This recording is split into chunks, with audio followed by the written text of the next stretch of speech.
Good morning, everyone. Let me take opportunity to introduce myself first. On behalf of organizing committee, I, Shishendu Sarkar, convener of Bhairab 2020, welcome you all. Honorable Vice Chancellor of West Bengal State University, Professor Bashak Choudhury, Honorable Principal of Damdam Motijheel College, Dr. Pradipta Gupta Roy, Honorable Vice Principal of Bhairab Ganguly College, Dr. Sanjit Kumar Das, honorable speakers, teachers, scholars, and students from physics, chemistry, and bioscience background. We are now together witnessing the opening of Virtual International Conference 2020 on recent trends in basic and applied sciences, which has received generous supports from Bhairab Ganguly College and Damdam Motijheel College in a very short time for intensive preparation. We have communicated with different distinguished personalities, scientists, eminent speakers from various parts of world to make the conference meaningful in real sense. Our theme is highlighting innovation and recent trends in basic and applied sciences. We are now in COVID-19 pandemic situation, and that's why exchanging new ideas for self-enrichment through online is our new normal. We have speakers from different reputed university or institutes, University of Texas, University of California, ISAR Kolkata, Mount Mercy University, University of Otago, and I must mention two names is Professor Sushanto Dattagupta, former director of ISAR Kolkata, will deliver the keynote lecture today, and other is very renowned person, Dr. Devi Prasad Duwari, will give a lecture on cosmic voyage. This kind of conference provides outstanding platform for scholars, researchers, and scientists to discuss and share ideas with delegates from different parts of the globe. I extend to you all our warmest welcome, especially to those who has been connected with us from different states of India and abroad. Members of organizing committee have been working really hard. I will take to thank them for their dedication, time, effort. Without their generosity, we would not be able to create a total environment to support your full participation. We solely believe that this conference will definitely enrich knowledge, concept, and thoughts in all respects and inspire us to step forward for doing innovative activities. Lastly, we must say the worst situation cannot restrict the noble thoughts if there is strongly willpower and collective honest efforts. Thank you all once again for your presence and participation, and you are very important part of conference success. Thank you and enjoy the conference. Now I would request Dr. Pradipta Gupta Roy, the Honorable Principal of Damdam Motijheel College, to address this gathering. Thank you, Dr. Sarkar. Good morning, friends. The theme of this two-day international seminar is Recent Trends in Basic and Applied Sciences. It is like we could say, by the words of Rabindranath Tagore, you are the infinite, in the finite, play your own tune. Or in Bengali, Shimar Majhe Ashim Tumi, Bajao Apon Shur. As a student of physics, we see day by day how the scenario has been changing bit by bit. The famous all physical review sets A, B, C, D, E have been becoming more voluminous.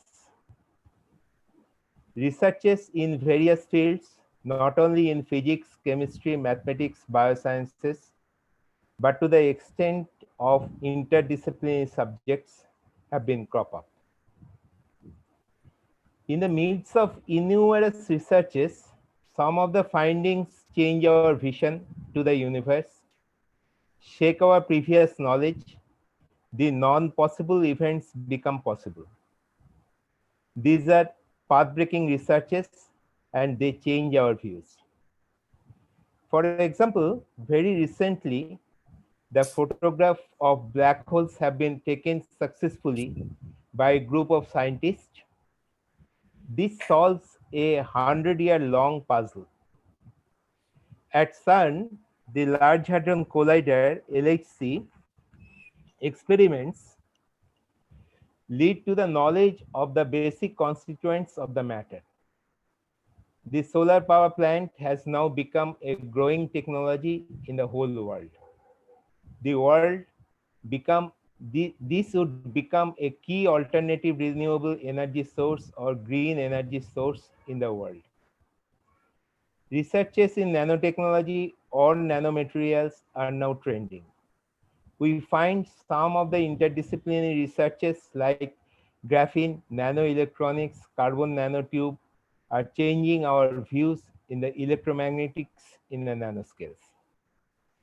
I am mentioning here only a handful of findings. Most of are not even touched.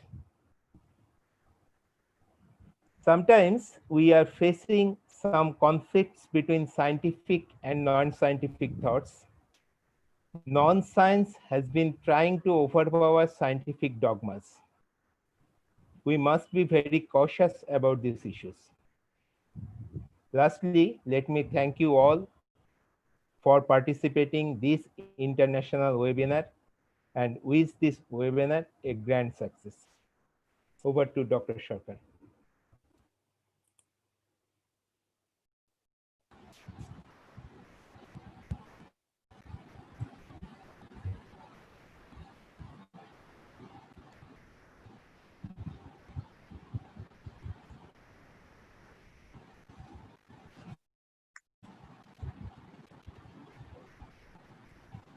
Dr. Sarkar, I am shifting my mic to you.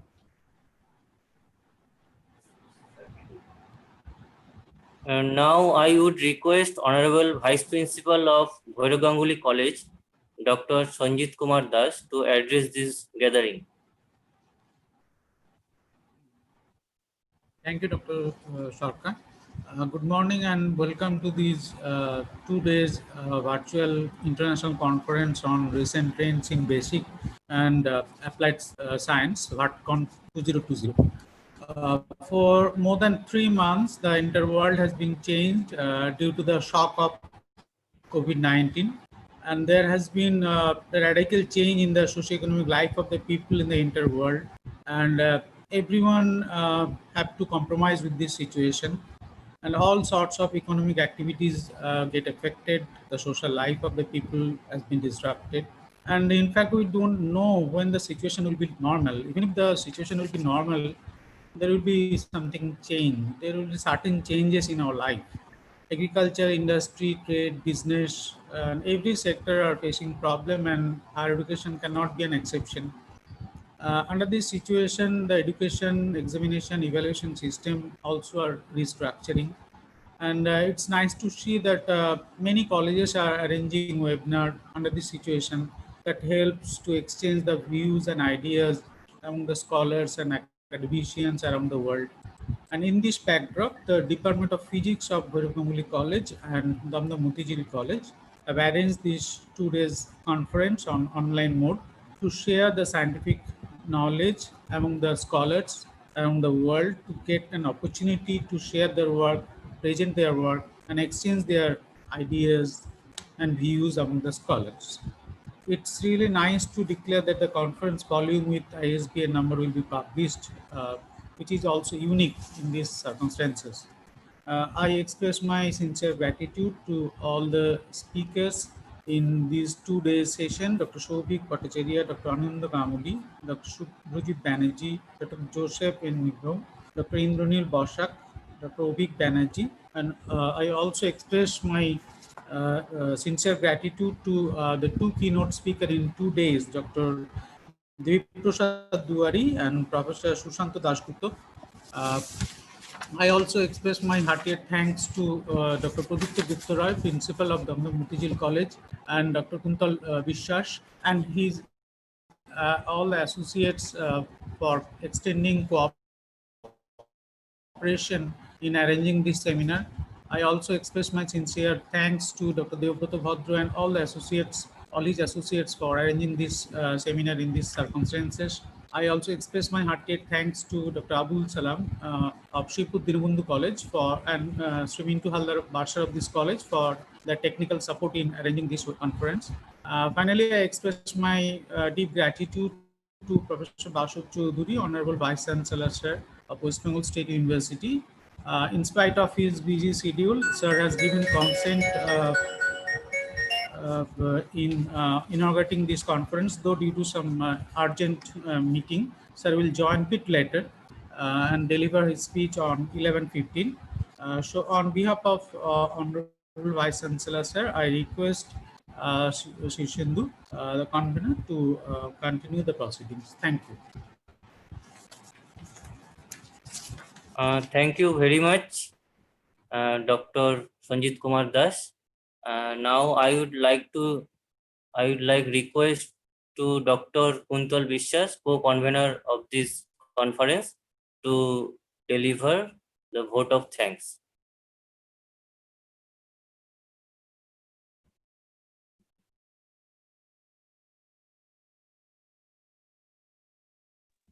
Am I audible? Yeah. Thank you, Dr. Shishindu. On behalf of the organizing committee, first I like to thank our Honorable Vice Chancellor, Professor Bhairab Chaudhuri, Sir, West Bengal State University, for giving his kind consent for the inauguration of the first virtual international conference, VidCon 2020, from his busy schedule. I like to thank distinguished members of the advisory body for their kind consent, all eminent invited speakers around the globe for sharing their valuable thoughts with us. I like to thank all the participants and paper presenters for their positive responses in short period of time.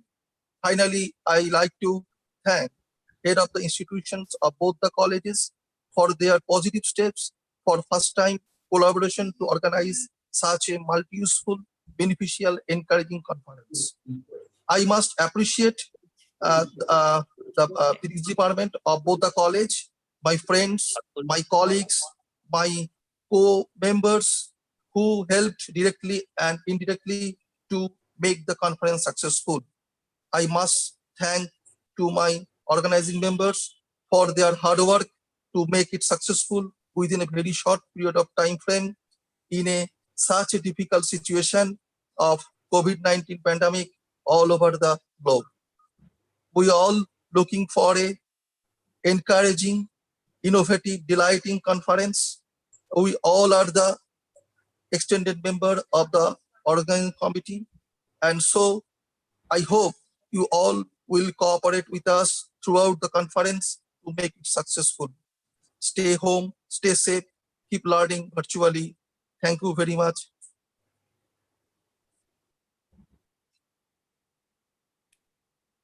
Thank you very much, Dr. Kuntal Vishwas. Now the inaugural session is over, and I would request Dr. Deobrata Bhadra to start technical session 1. Deobrata Bhadra? Yes, I am here. Okay, you can start now. I quickly go into the technical session. As you know from the program schedule that our first invited lecture is from Dr. Shobik Bhattacharya. He is already has joined in the Zoom meeting now. On behalf of the organizing committee, I being the organizing secretary, welcome you once again in the VidCon 2020, the first ever initiative by any colleges of West Bengal, where paper presentations are being made in parallel sessions in two successive days. So, without further delay, I am going to introduce Dr. Bhattacharya. He brought up in Bardhaman, West Bengal. He received his PhD from Indian Institute of Science, Bangalore in 2016. His thesis work as a molecular genetics in the ribosome lab elucidated the evolutionary mechanisms of how methionine became first amino acid in a protein sequence. And prior to that, he completed his MSc in zoology in Benares Hindu University with specialization in biochemistry and molecular biology. Since 2016, he is the postdoctoral fellow in Harsley Lab at University of Texas at Austin, where he works on how altruistic behavior in bacteria leads to antibiotic resistance. His work, which showed how dead bacteria provides a danger signal to live bacteria and aid them to survive them antibiotic stress, has been recently accepted in the journal, very prestigious journal, Nature Communications. He has several publications and accolades made in this uh, in his career, and to name a few, he has published very high impact journals in his name. So, with this brief introduction, I would like to request Dr. Sanjit Kumar Das to welcome him on behalf of our both the colleges, and then Dr. Bhattacharya carry on. Good morning, Dr. Bhattacharya. I welcome and invite you from both of the colleges to present your paper. And thank you very much for coming. Please, Dr. Bhattacharya. Well, I thank the organizers. Am I audible? Audible. Yes. All right. I'll share the screen. Just give me a moment.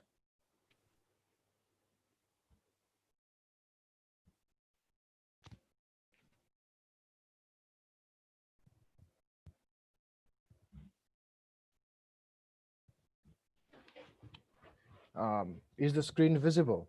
And my pointer also visible? Yes, Yeah, it is right now. You can proceed. All right. Okay. So, hello, everyone. Good morning. I thank the organizers of this conference for inviting me to give a talk on the subject that is very close to me, evolution of organisms. As Dr. Debabrata just pointed out, during my PhD, I have worked on evolutionary aspects of protein synthesis. Currently, I work on bacterial group behavior and evolution of antibiotic resistance at University of Texas at Dr. Austin. Bhattacharya, please speak loud.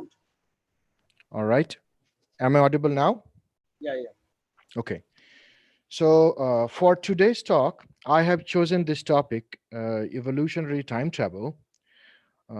Why this topic? Well, although the science and the subject of evolution has already been an established thing for a long period of time, I and other evolutionary biologists have found that there are many general conceptual errors that scientific and other communities have. So my talk today will be an approach or a way to deal with those problems. One major problem is the concept that evolution is not really a science. So often, proofs of evolution are called as circumstantial evidence and not concrete proof. Like sometimes people comment like, has anyone seen evolution in real time? Did you see a bacteria become a human being, or did you see monkeys become a human being? I'll try to address these issues today and show you that how all these questions have already been addressed and answered. Okay, let's get into it. So in today's talk, I've divided into 5 different sections. In the first section, I'll talk very briefly about introduction. I'll introduce the topic and also talk about the history of the study of evolution. Then I'll talk about modern theory of evolution and what are the different parts, aspects of it, and what different scientific disciplines are incorporating their ideas to advance the ideas of the concepts of evolution. Then I'll talk about why evolution is science. Uh, that will lead to the fourth point that will be a major focus of this presentation, and that would be uh, what are the modern proofs of evolution? How do you know evolution actually works? I will specifically talk about molecular evolution. And then finally, I will discuss about different concepts of evolution that can be used in therapeutics to help in our medicinal sectors. So, going to the first topic, introduction and history. So, the inquisitive human mind wondered about the origin and diversity of organisms, ultimately embarking into philosophical domain. So, humans asked, there are so many different life forms in the world. Where do they come from, and how did they become those organisms? So, these two philosophical questions, that is, what is life and how did we originate, uh, are were the starting points of this study of evolution for a long period of time. So, at the beginning, there are a lot of morphological characteristics of organisms that were taken into consideration for addressing these issues. So, I'll first show you two pictures. Uh, when I give lectures here at UT Austin in the different like different subjects, especially in molecular evolution. So I show this slide to the students and ask them, what do you think these two things are? What do they look like? And because this is a virtual conference, I cannot really get an answer from the participants here. Uh, so I'll assume the most of the answers would be like they look like fungus, some plant outgrowth, stuff like that. And I then show them that this is actually an inorganic vegetation. These are crystals of inorganic salts, which are, when they're left undisturbed in suitable environments, they form structures like these. These photographs were taken in 1912 in Paris. So, my point is that morphological characteristics and structures which look apparently something is not really what it looks like. And one evidence is that. And that's why definition of life has been a major challenge to the scientific community and thus the aspects of molecular evolution. Uh, so I'm summarizing here. Uh, this can be itself a separate talk. What are the properties of living things? And eminent evolutionary biologist Ernst Mayr and G.F. Joyce proposed that all living things should have these three properties: self replicating, self sustaining, and it should undergo Darwinian evolution. We'll cover Darwinian evolution later in this talk. There are examples which can be taken into consideration to understand these concepts. What do they mean by this?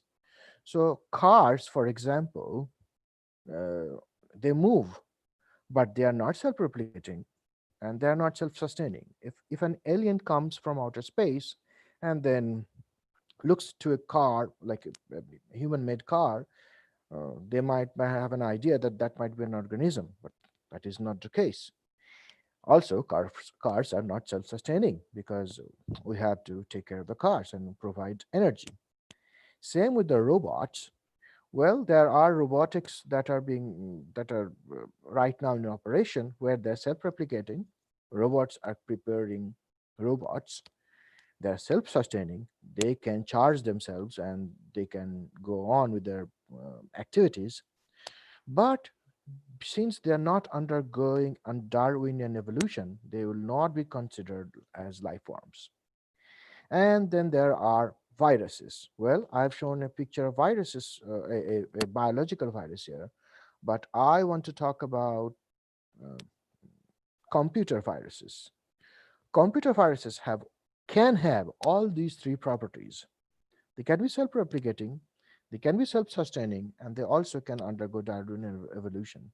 So still Darwinian evolution in the sense that they can change themselves according to a computer or the system they're in, and thus can manifest their effects.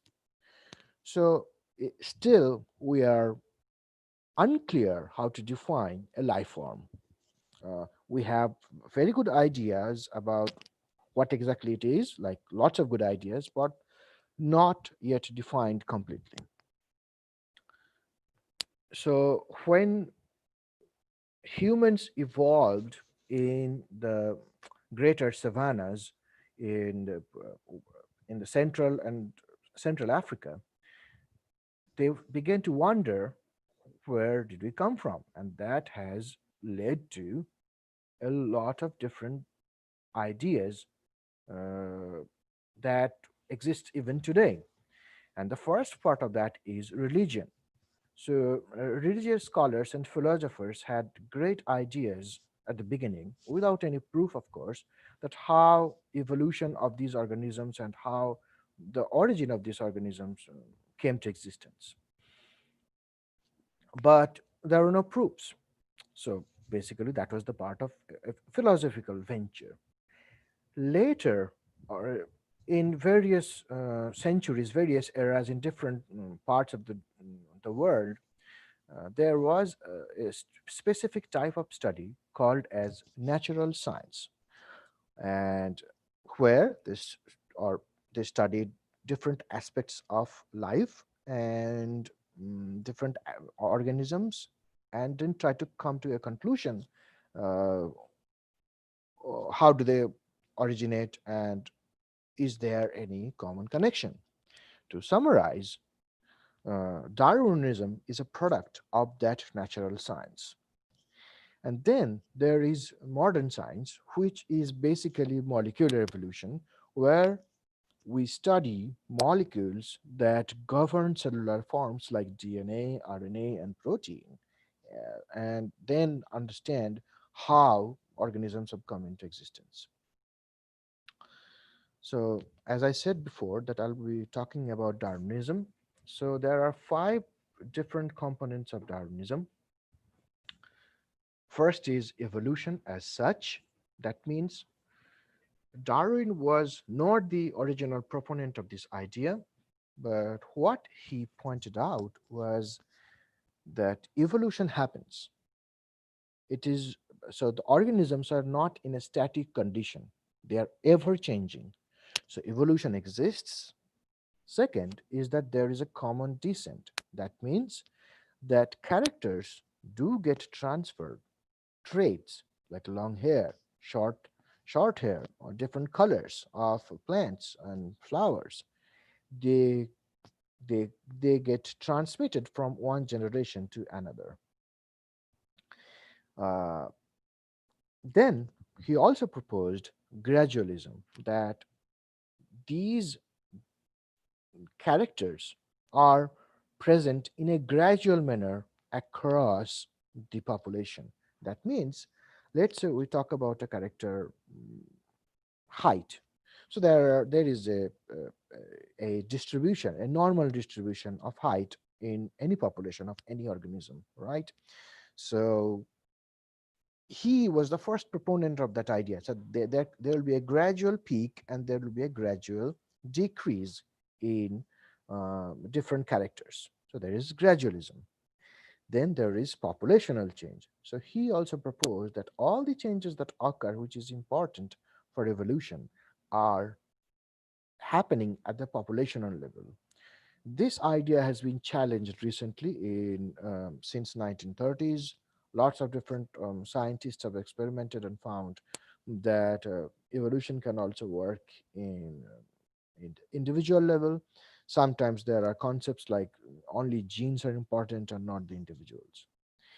And finally, the most popular and most important component of the Darwinian theory, that is natural selection, and which stated that the traits which are favorable, the characters in an organism which are favorable, will get selected by the forces of nature, which fits better, those characters which fits better, and that will successively will get transmitted to another generation. So these were the five different components of Darwinism that was proposed by Darwin, and which are still, to some extent, true, all of them.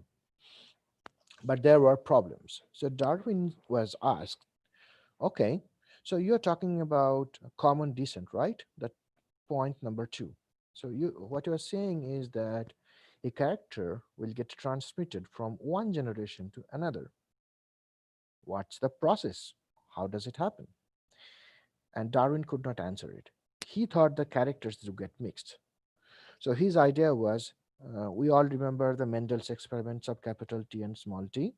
So he said that if we mix a tall human being with a short human being, there will be a mix of characters to the offspring, and the offspring will carry an intermediate height, which is not true.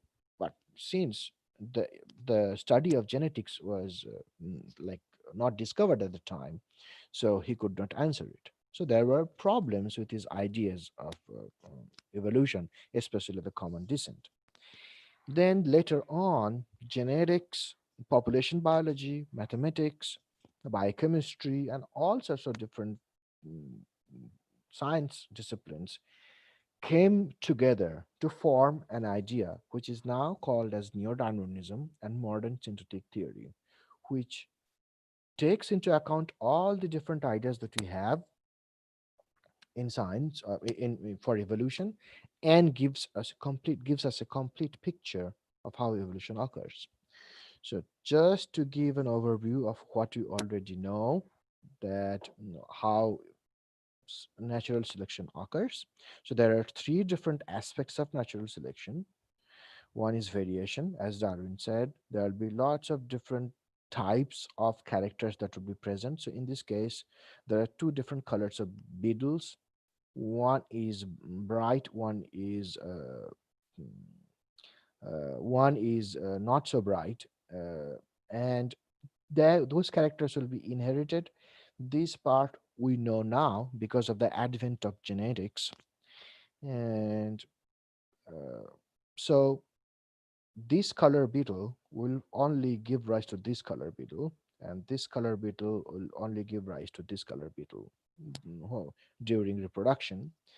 And there are natural selection working on these different insects, like birds, which prey upon these beetles. Some of these beetles are bitter, and in this particular example, this bright beetle is bitter, so the birds will not eat upon these, and so over time these bright colored beetles will be selected for. So that is the mode of natural selection. Just one example. Now, going to the second part of my talk, that is the modern theory of evolution. Before we go into that, because there is a wide audience present here, I will just give a brief introduction uh, to everybody, and this will be a refresher course to the biologists here. So, how does a cell function, and what is genetic material, and how does it work? And I will give an example. So, let's say that you are at home, there is a very nice library nearby, and you want to cook a Norwegian dish, a dish from Norway, any dish, and there is no internet. How do you cook? First, you get a cookbook from the library. Since you do not know Norwegian language, you get a translating book, a dictionary of some sort. Take notes from that cookbook, and using those notes, cook. And similarly, we can think about how information is processed in a cell. So there is the genetic material DNA, which is the cookbook, has all the recipes and all the functions, all the information that is required for a cell to function. And all of the DNA within a cell that is called the genome of the cell. Now, this DNA, how does the cell function? The information present in the DNA gets copied, taking notes, gets copied to form molecules of RNA. So the places from which this information gets copied are called genes, and these RNA then gets translated, and using the information that is present in the RNA, a protein is formed by adding amino acids in a chain to form a polypeptide. And now these proteins are do carry out all the functions of a cell.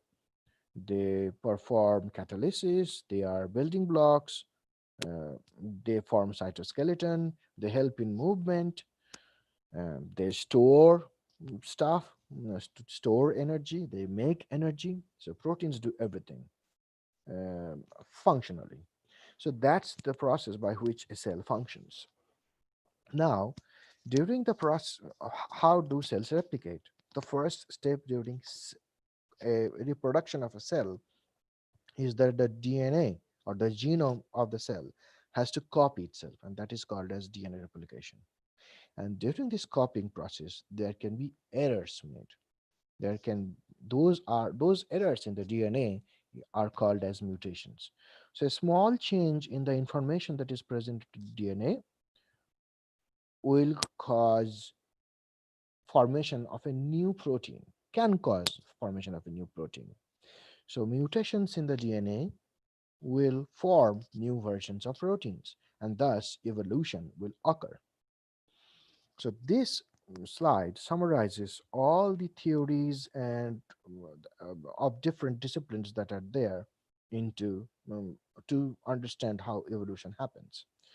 So there is a population of different organisms, different individuals of one type of organism, and they undergo mutations and genetic recombination. That means there is a generation of genetic variability. Genetic variability is the fuel of evolution.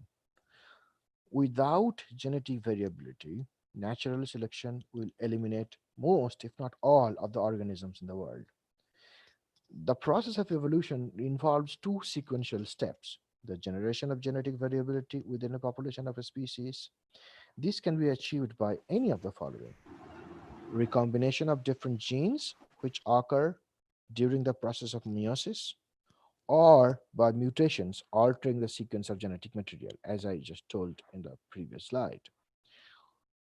Also, it can happen if migration of one individual from one population to another. So all these processes gives rise to genetic variability.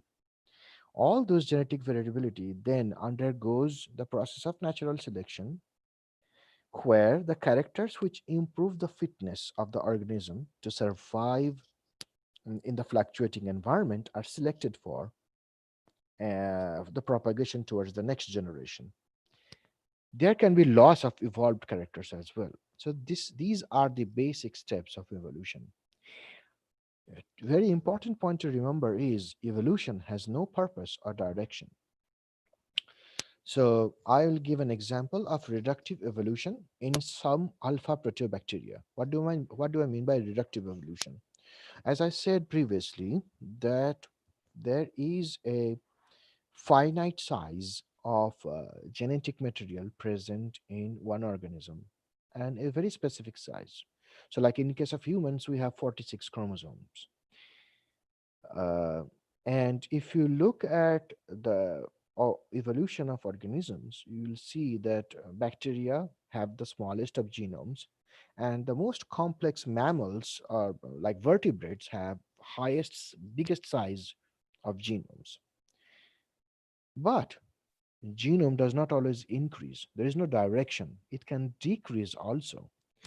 So in this one example of alpha proteobacteria, which is the source of mitochondria. So alpha proteobacteria was a free living bacteria before, and during evolution, what happened? Eukaryotic cells uh, performed symbiosis with those bacteria, and those bacteria became mitochondria.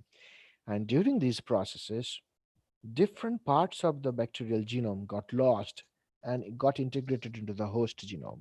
So the size of the bacterial genome was reduced. So evolution, there is no direction. It can go any way depending on the changing environment.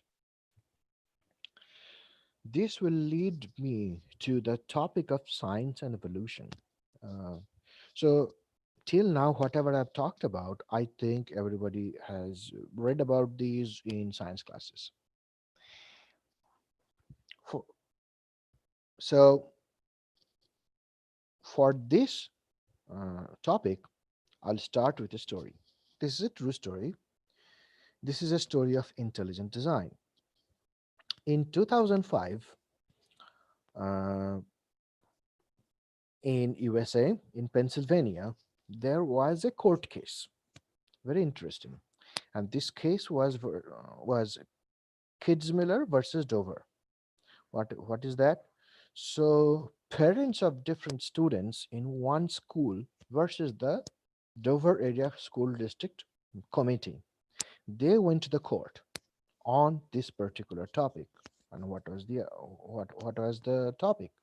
Well, there is a concept called as intelligent design where the proponents of this theory suggest that there is an intelligent designer. There is some designer which has designed all the different components of living things in the world, and evolution is not the answer how organisms came into existence.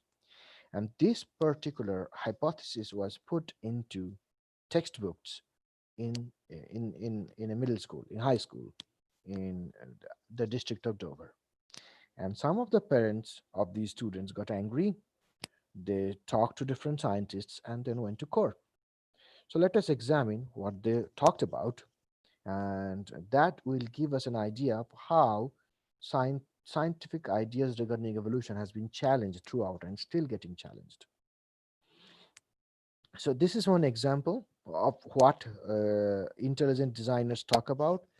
So this is a bacterial flagellum. This is made up of different proteins.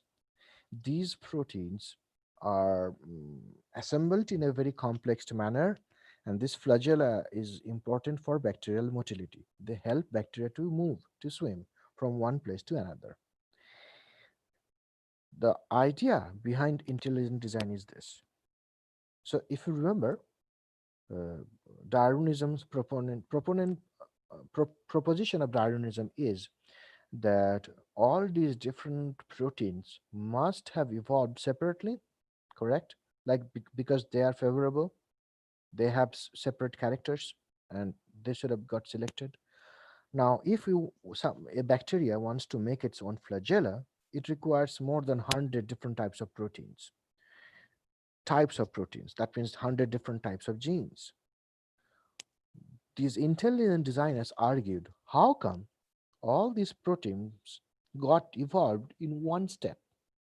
It cannot automatically give rise to flagella, right? Like, let's say this purine for that matter. There are 15 proteins in the purine. In this, so if all these 15 proteins have no other function other than in being present in flagella, how did they arise all of a sudden in one evolutionary step? So if intelligent designer said, well, because these are so complex, there's no way these things happen step by step. And that's why there was an intelligent designer. Somebody designed this. And who else other than God to design this? But this idea is not really new. This was a question that was asked to even Darwin. And the question was, what use is half a wing? Let's get into that too. Before that, I will give the basic ideas of intelligent design. I'll talk about it. So there are four different tenets of intelligent design: irreducible complexity, a single system which is composed of several well-matched interacting parts that contribute to the basic function, wherein the removal of any one part causes the system to effectively cease its function. So you remove any part, the whole part will fall apart. Just like in bacterial flagella, if you remove the pairing, the whole flagella will not work. So that means it's very complex. And the proponents of intelligent design suggested that this is irreducibly complex.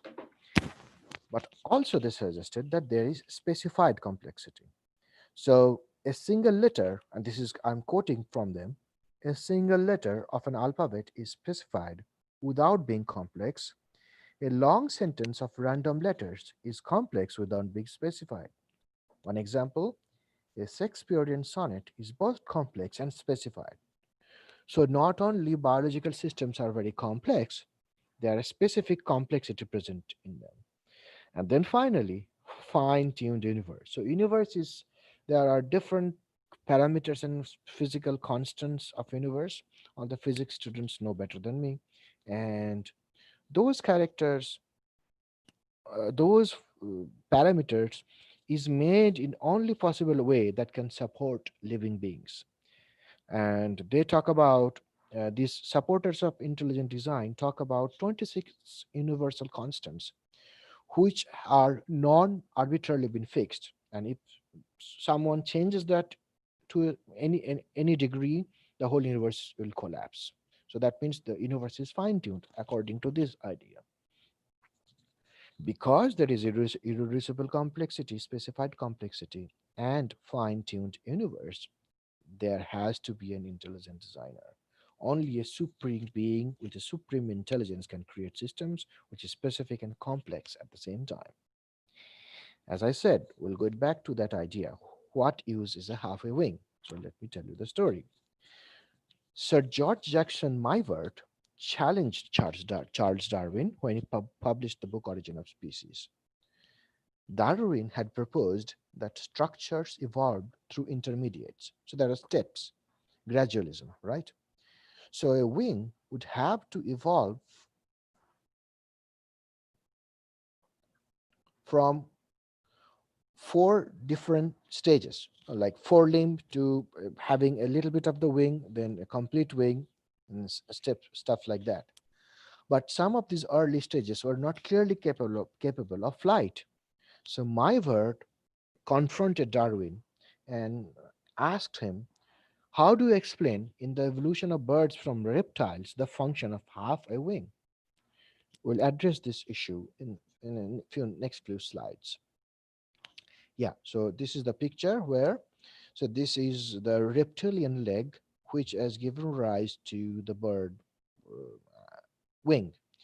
So if the half, so, and Darwin suggested that these intermediate steps are important for evolution to happen. Now, if this particular step cannot, this particular organism with this half a wing cannot fly, there is no selection advantage, so this will be rejected, right, according to Darwin theory. So how do you actually prove that organisms went through these steps and not from one step from here directly to here? And I'll show you a video. So scientists have long debated two main possibilities of how flight evolved. Dinosaurs could have used their claws, just uh,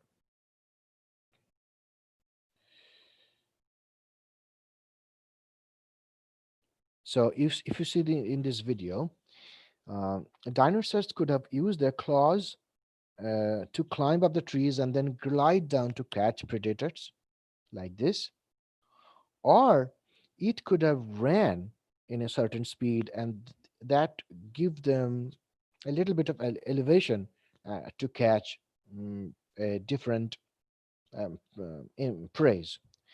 But Dr. Kenneth Dial did an experiment with infant birds, chicks. Look at this. So if you release the bird here, look how it went from the bottom of the tree lug here to the top just by walking using those ill-developed ill-developed wings. So Dr. Kenneth Dial and his scientific group suggested a third possibility of evolution, and that for the flight. I'll show, just give me a moment. So, juvenile theropods, the juvenile birds, would go to the branches of trees or like and hide from predators using this walking ability that is given by the small ill-developed wings. So that is the reason.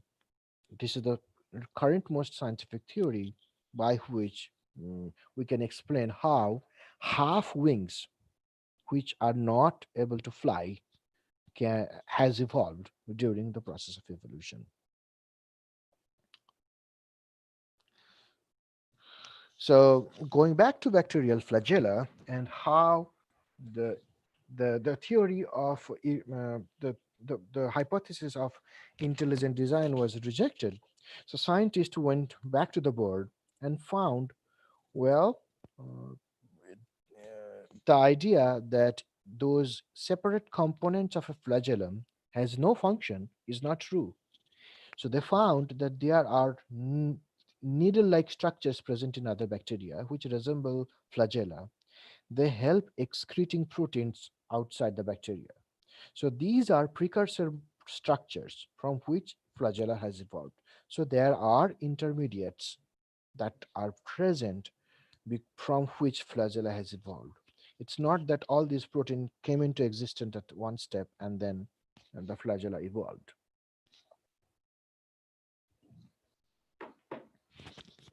So going back to the court case, eminent bacteriologists David DeRosier, Carl Woese, Richard Lenski, Richard Lozic, and Lucy Shapiro were asked to appear in front of the court, and they showed their theory on how intelligent design is not really a scientific theory. And the court decided, this was decided by the court, it is abundantly clear that the board's intelligent design policy violates the Establishment Clause. In making this determination, we have addressed the seminal question of whether intelligent design is science. We have concluded that it is not, and moreover, intelligent design cannot uncouple itself from its creationist and thus religious antecedents. And thus, the teaching of intelligent design in American state schools are judged to be unconstitutional and are not taught anymore. So that is one aspect. And then there are a lot of different arguments that have been made against intelligent design. So irreducible complexity idea has been rejected because there is a theory called as God of the gaps, where intelligent designers, whenever science cannot explain something, they come up say, "Ah, I got you. You can't explain, so that means God has done this." But that is not the right approach to study anything. Of course, we do not know everything, but we aim to know stuff. We do experiments for that, right? So, and then there are evolutionary algorithms that have surpassed human designers. So humans have made computer algorithms which are so complex that even humans can understand them. So these are true facts. Then there is the problem of the debunking of specified complexity. So nylon eating bacteria did not exist before 1935 because there was no nylon in the world. So the specificity of this bacteria came much after than the other organisms that came into existence, right? So the specified complexity was also rejected. And fine-tune universe, the example is that if you go outside the earth, you'll find the whole universe is inhospitable. So that means we cannot survive there. So the universe is definitely not fine-tuned for our survival. So the idea of intelligent design has been rejected by scientists. Now going to proofs of evolution. And I'm not talking about the fossil records, geological timescale experiments that have been performed to prove how evolution is a theory. For science to work, there has to be, or something to be called science, there are two characters. evidence, and predictability. Evidence means measurable attributes like human senses are not very reliable, and that's why you need to use instruments to measure things. Uh, Certain characters, cosmic rays, use Hubble telescope to watch things we can't see through our eyes. Then comes predictability. So we did not experiment on gravity on moon, but we did reach moon. By different calculations, scientists could make a space shuttle that could give us a moon landing. So by that strictest criteria, is evolution a scientific theory? So this is the tree of life, and I'll just briefly touch upon the fossil records and geological timescales.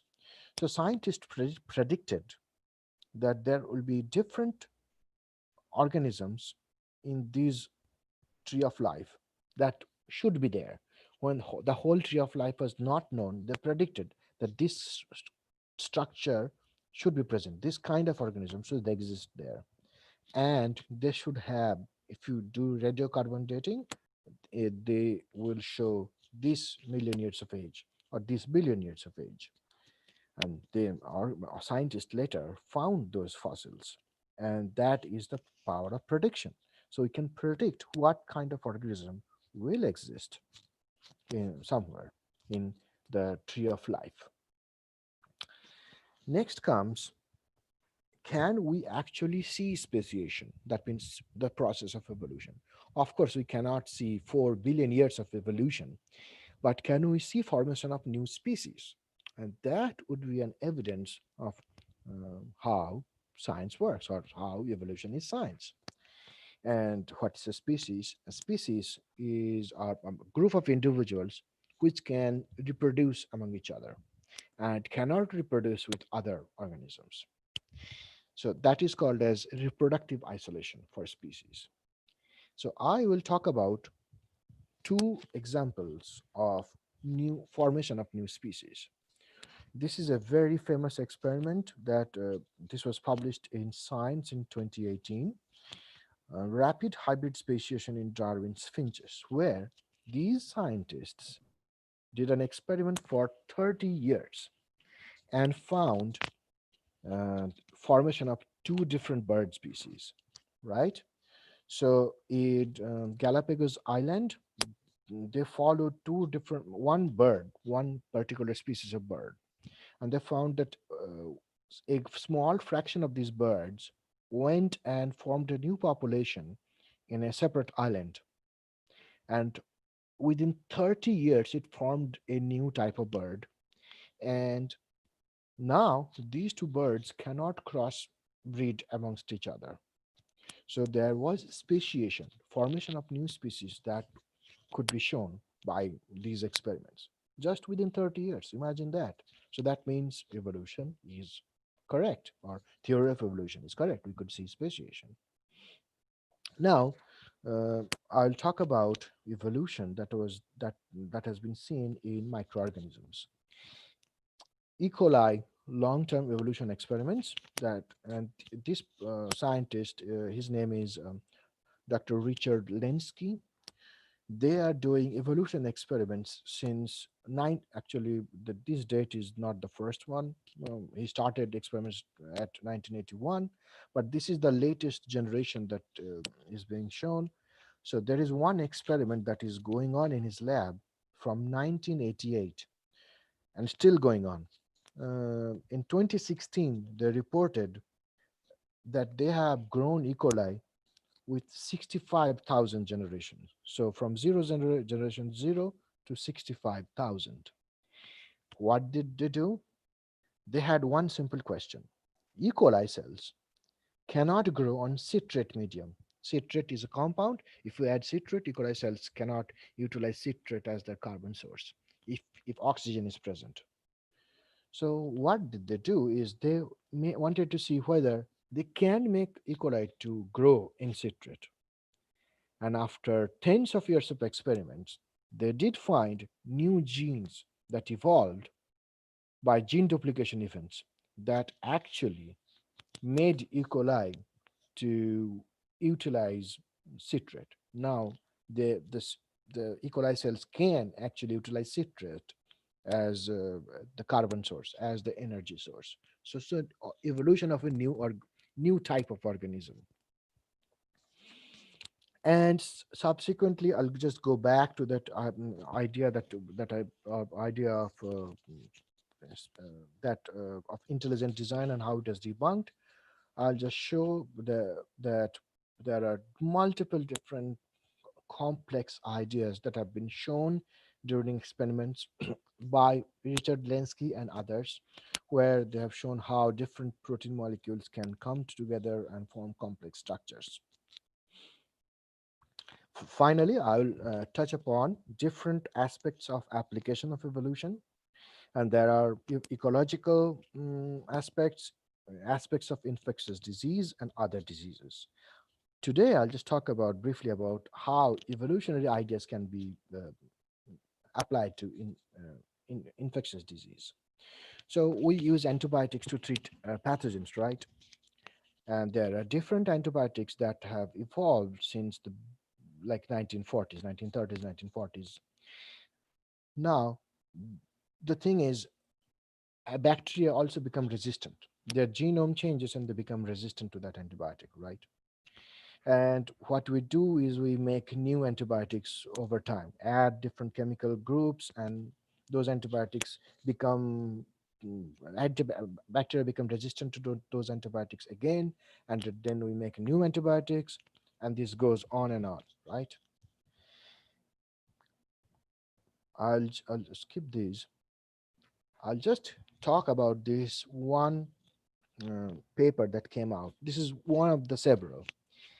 So this is a cave in New Mexico, USA, where it's a deep cave, and the scientists went inside the cave and isolated bacteria from there, right? And they found bacteria which are they're present there for 4 million years ago. Like they have not come into come in contact with humans.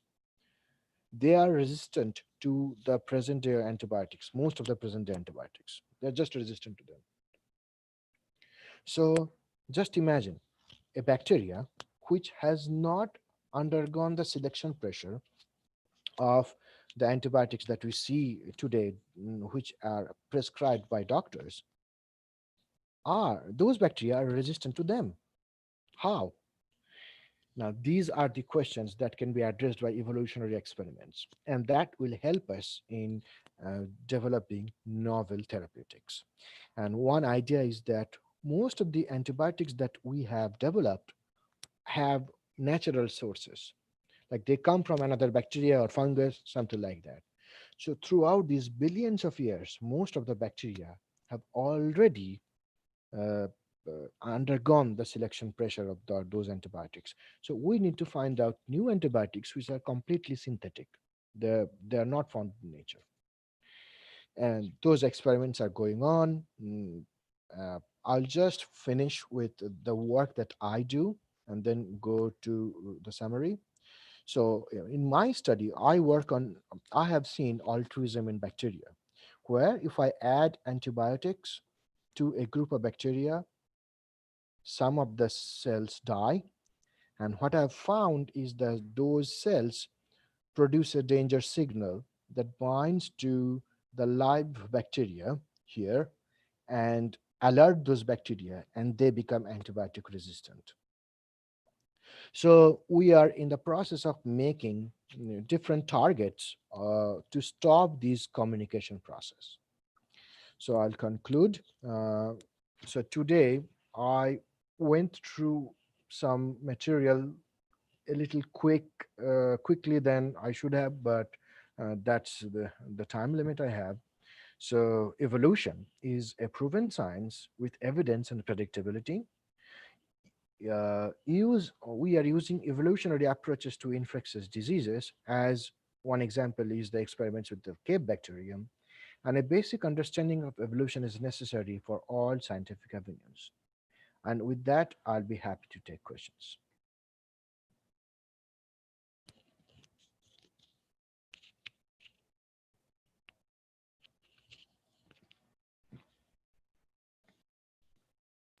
thank you, Dr. Bhattacharya, for your very illuminating lecture on evolution theory. And Thank I you. hope there is nothing left to discuss in this regard.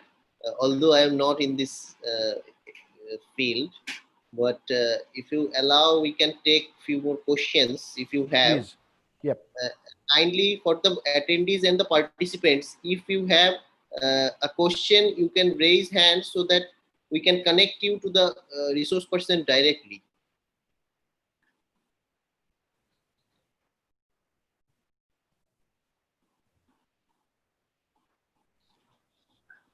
For the participants, please raise hand if you have questions so that your Or question placed or to they the. can or they can type in the chat section, and I can read from them and address them. I'm That checking is the also chat. fine. Dr. Bhattacharya, Yep. I have one question. Please go ahead. Actually, you have presented a nice presentation and very brainstorming literature and information was there.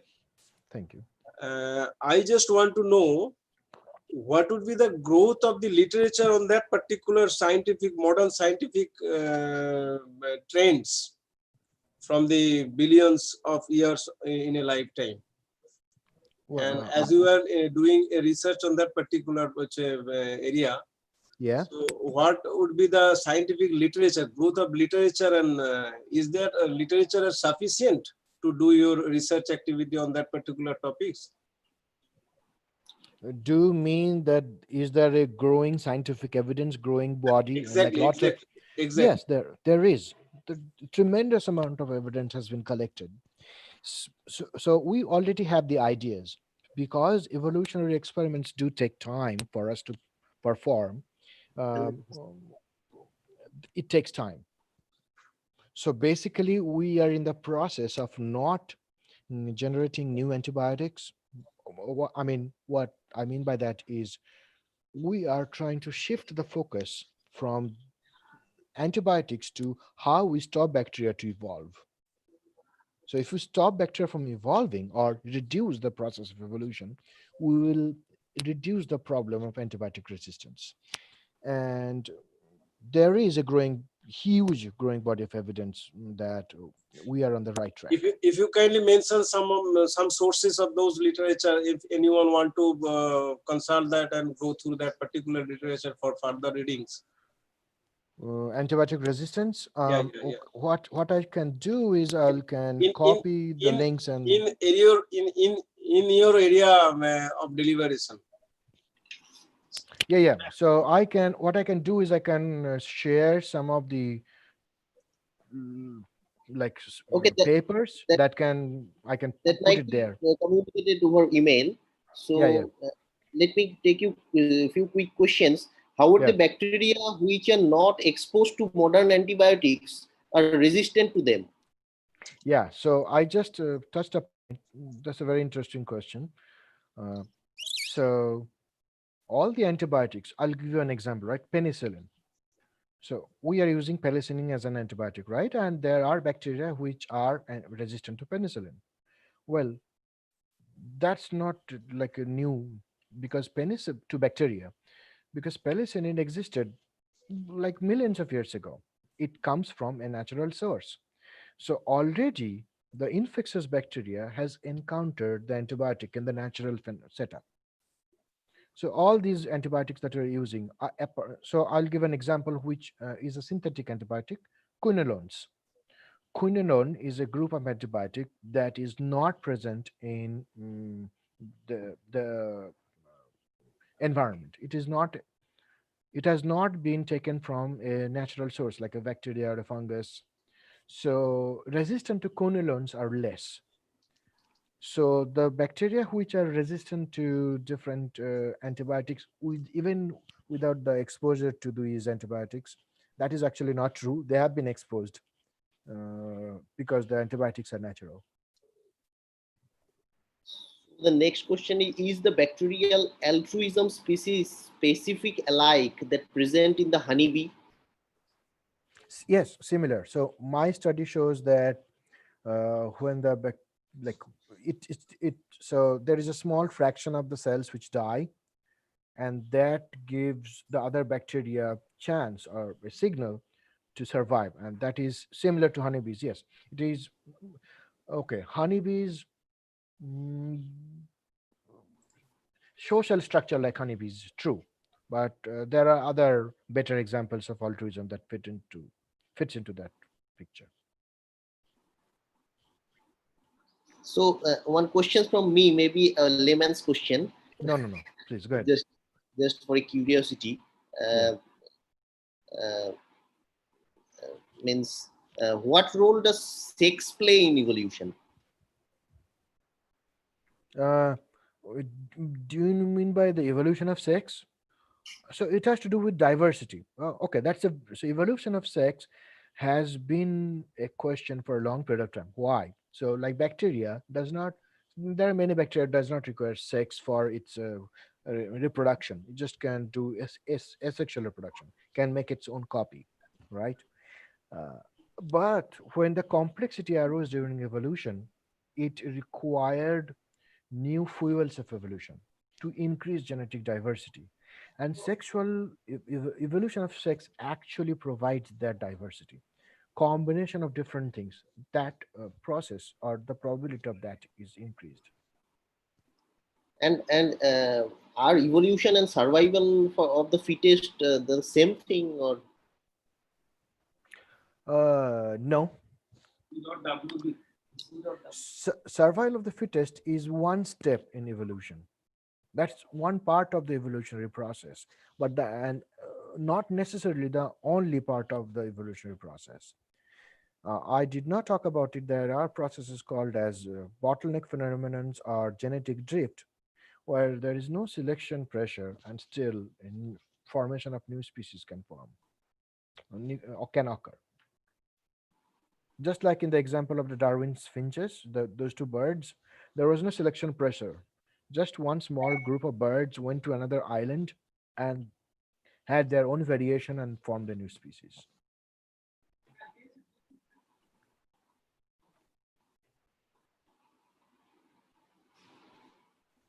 okay, I'm checking the chat box, finding Right. no more questions. See, I am again telling that if the participants have a specific question, kindly raise hand or comment in the chat box so that we can directly ask the resource person.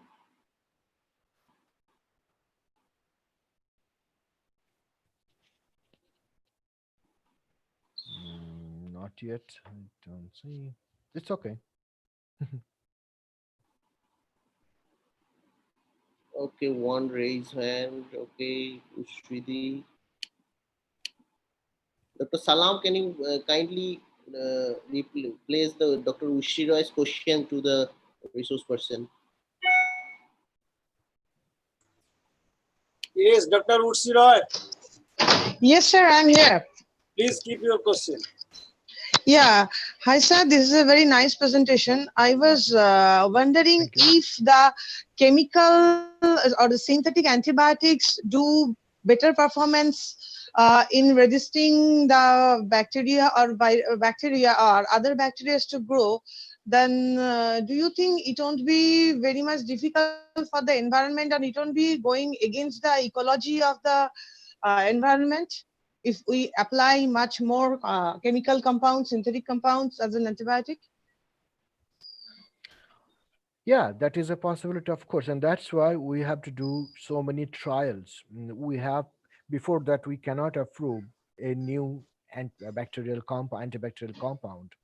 So there are lots of different trials that go on. There are ecological and toxicological studies that has to be done, and once they are cleared that they have less of an impact on ecology, then only we can use that as an antibiotic. Yes, Thank you very much, sir. Thank you. you're welcome. Yeah.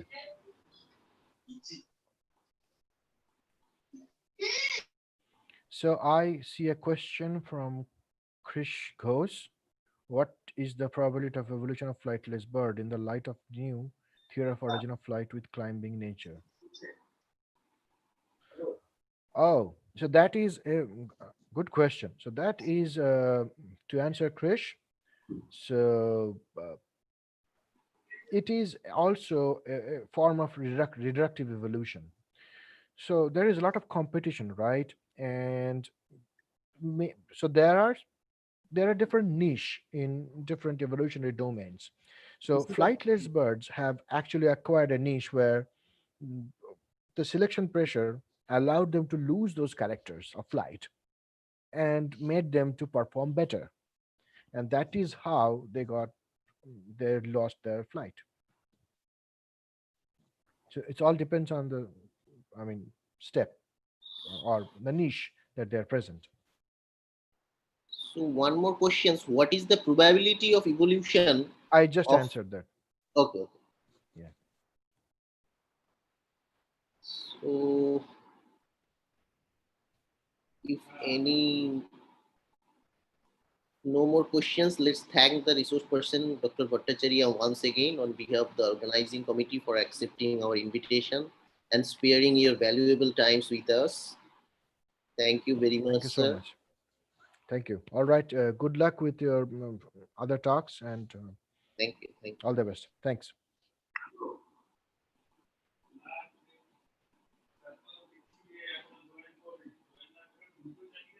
Our Honorable Vice Chancellor, Dr. Bashop Choudhury, would be joining us shortly.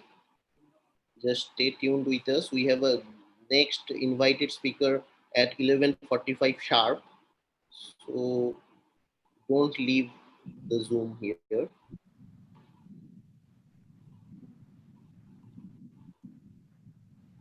For the paper presenters, no, don't play, don't play now, don't play now.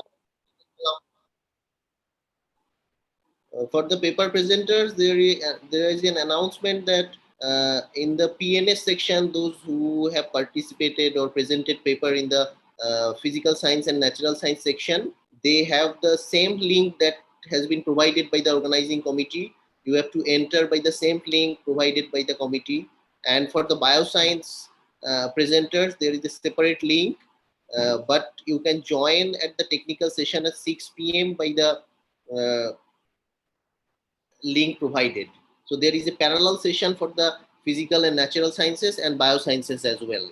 So bioscience presenters, kindly note that there is a separate link provided to you, which is not the same link provided to the each and every individuals. So there is an important announcement. Uh,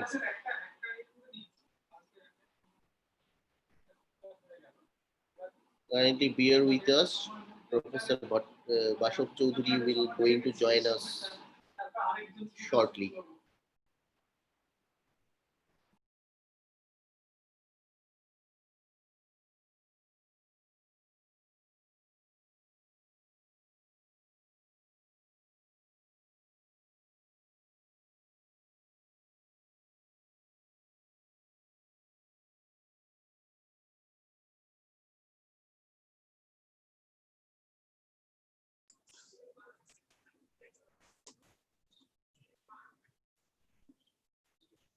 If we have the link, we can provide the link in the chat box for parallel session.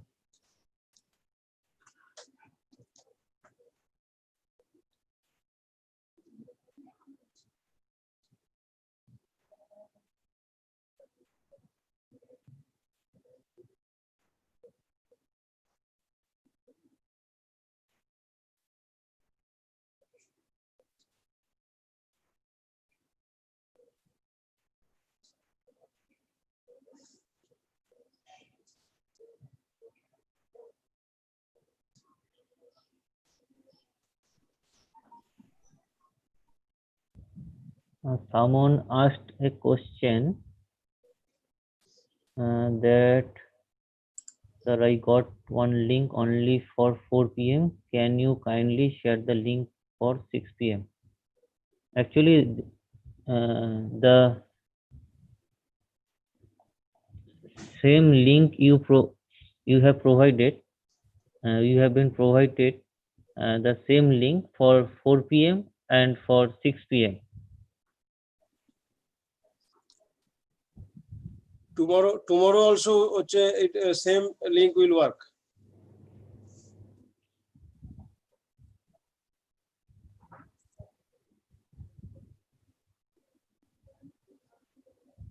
So we have abstract book ThirdCon 2020 will be uploaded in our website. Please download from there. Abulda VC sir has a problem of connecting with us. That's why he is able to connect with the audio, and I am giving my phone in the speaker mode so that we can hear it. Okay. Go through.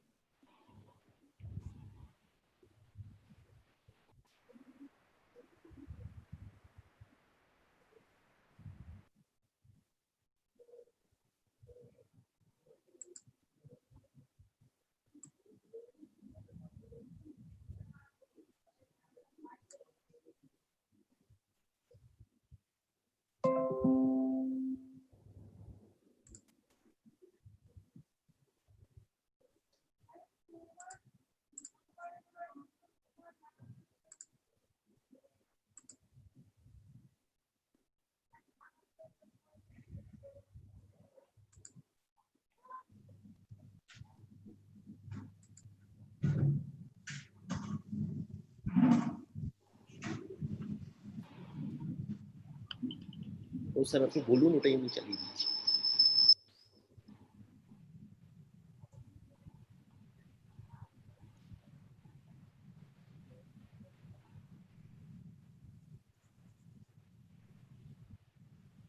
Sir আপনি বলুন, আমি ওটা স্পিকারে ধরে দিচ্ছি।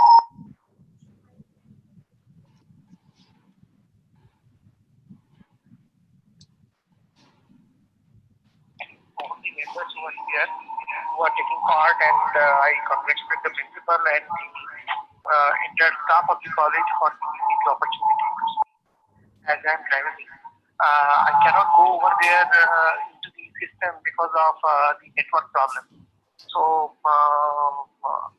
this is the only way by which I can reach all of you. Bhairab Ganguly College is one of the very promising colleges that we have with the university, affiliated to the university. And Bhairab Ganguly College, one after the other, organizing in a very impressive manner, and on subjects of very important lockdown. And all of you know that this COVID-19 has created a lot of problem for all of us. And we want to go to our classroom, but we cannot because of the forced lockdown that has been enforced upon us by the state, for right reasons, of course. We need to keep ourselves safe. We need to keep others safe by staying indoors. Although the classroom is a place where the teacher feels at just like a fish feels at home in water, or a footballer feels at home in the green over the green grass. So similarly, we also feel at home at in the classroom. But today we cannot go to the classroom, and we are reaching people interested in academic researchers and all others over this system of Zoom platform or Google Meet or WebEx or any other Microsoft Teams or many other different avenues. When the main road does not work, the main road is locked, then we look for lanes and bylanes. When lanes and bylanes are locked or closed, then we look for different other ways. So we are going over the sky basically, and moving and discussing on different subjects. This particular webinar is on theoretical physics and its application, and it is an extremely good opportunity for students to see the link between theory and practice. It is said that theory without practice is puerile. What puerile means, insignificant. Theory without practice is puerile. Practice without theory is boring. Theory without practice is puerile. P-U-E-R-I-L-E, puerile. Practice without theory is boring. So basically, if you do not practice something, if you do not see on your own eyes how things are working, how the theories are working, it will not be possible for you to really appreciate the interesting aspects of the theory. At the same time, if you just do the practice and do not know the underlying theory, then it becomes something like boring. You go and repeat the job, but you do not see the connection with the great minds who have developed the theory behind the machine or behind the different things. So, this particular way, in this college, organized by the college, is trying to bridge the gap between the theory and the practice, and it is very timely. It is very important to engage ourselves in different activities, because if we stay idle at home, and if we spend our time in a very idle manner, what will really happen is that we will feel demotivated, feel mentally fatigued, and we will feel a kind of boredom, depressed, which is not desirable. So it is one way to get engaged, although the engagement will not be as it happens in classroom, but it is, something is better than nothing. We always say in Bengali that, a blind maternal uncle is better than maternal uncle. We say that. So basically, that is something that we are taking. And I congratulate the college for organizing this webinar. I congratulate the teachers and students for participating. I congratulate all the persons, the governing body people, and everyone associated with the college for giving me this opportunity and for organizing. Kindly do this and keep your activities going so that you feel, on the move always. That is one way to get yourself remain energized. So thank you very much. Thank you, sir. You are always been our inspiration and driving force. So we just quickly carry on to the technical session. I just request Dr. Saurabh Shom to join and kindly introduce Dr. Ganguly.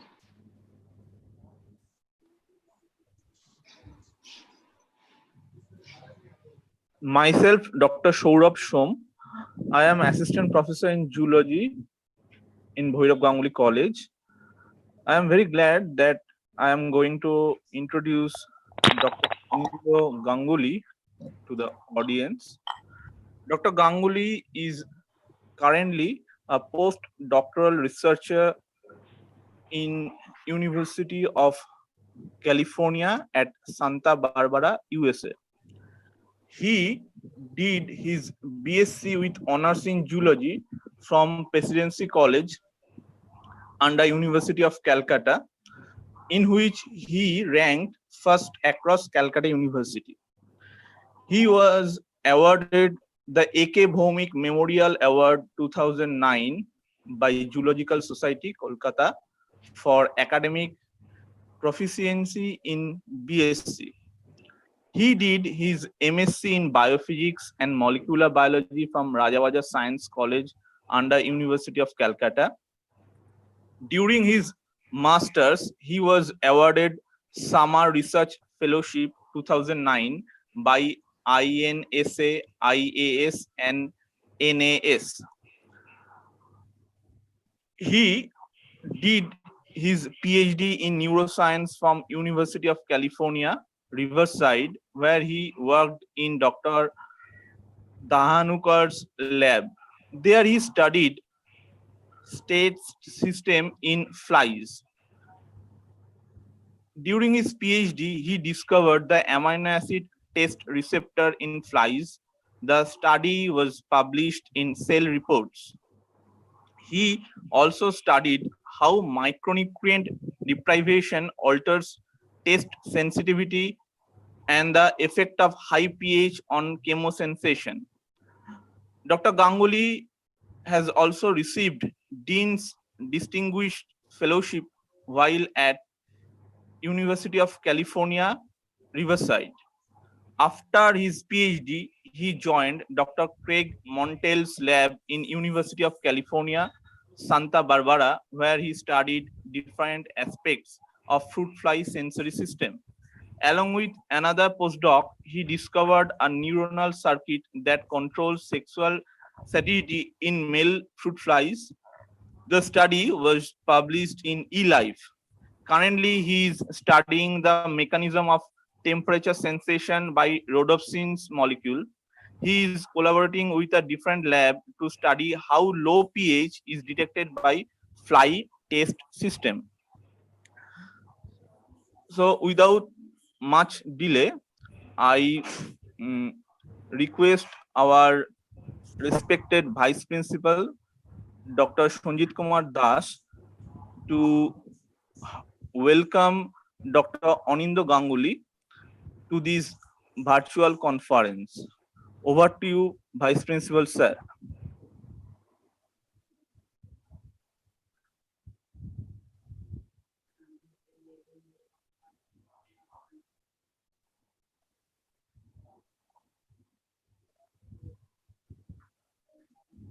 Hello. Dr. Bhadra, please take you, as Dr. Das is not there, I think.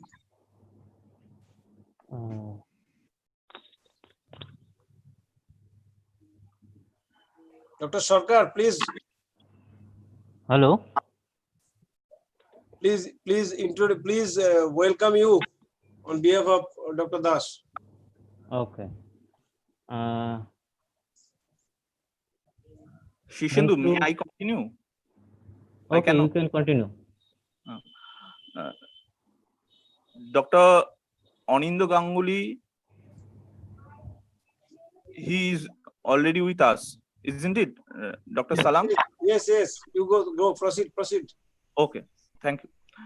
Dr. Ganguly, on behalf of Bhairab Ganguly College and Damdam Motijheel College, I heartily welcome you to this international virtual conference of interdisciplinary sciences 2020.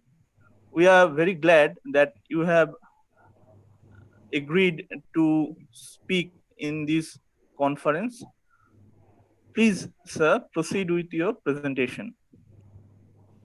Thank you, Dr. Shom, for the very kind introduction. It was very flattering, to say the least. And thank you, all the organizers, for allowing me to present this talk here in this webinar. And I would also like to thank all the audience to be present here today. So I'm sharing my screen currently, so let me know if you can see it. Yes, it is right.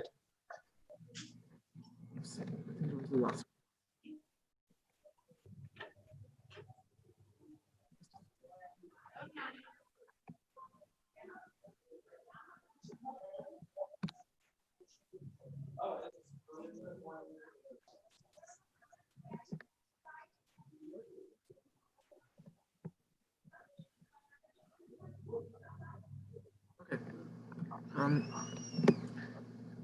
So, as Dr. already said that you know my name, and I'm a postdoc in Dr. Craig Montel's lab in the Neuroscience Research Institute at UCSB campus here. So, the title of my talk is Cellular and Molecular Basis of Test Processing. So, as it is evident from the title, today I'm going to talk about test system, or test device. Now, this is I think around 11:45 in India. It's lunchtime, so most of you are hungry. So I guess it's a great time to talk about it. So why do we study test at all?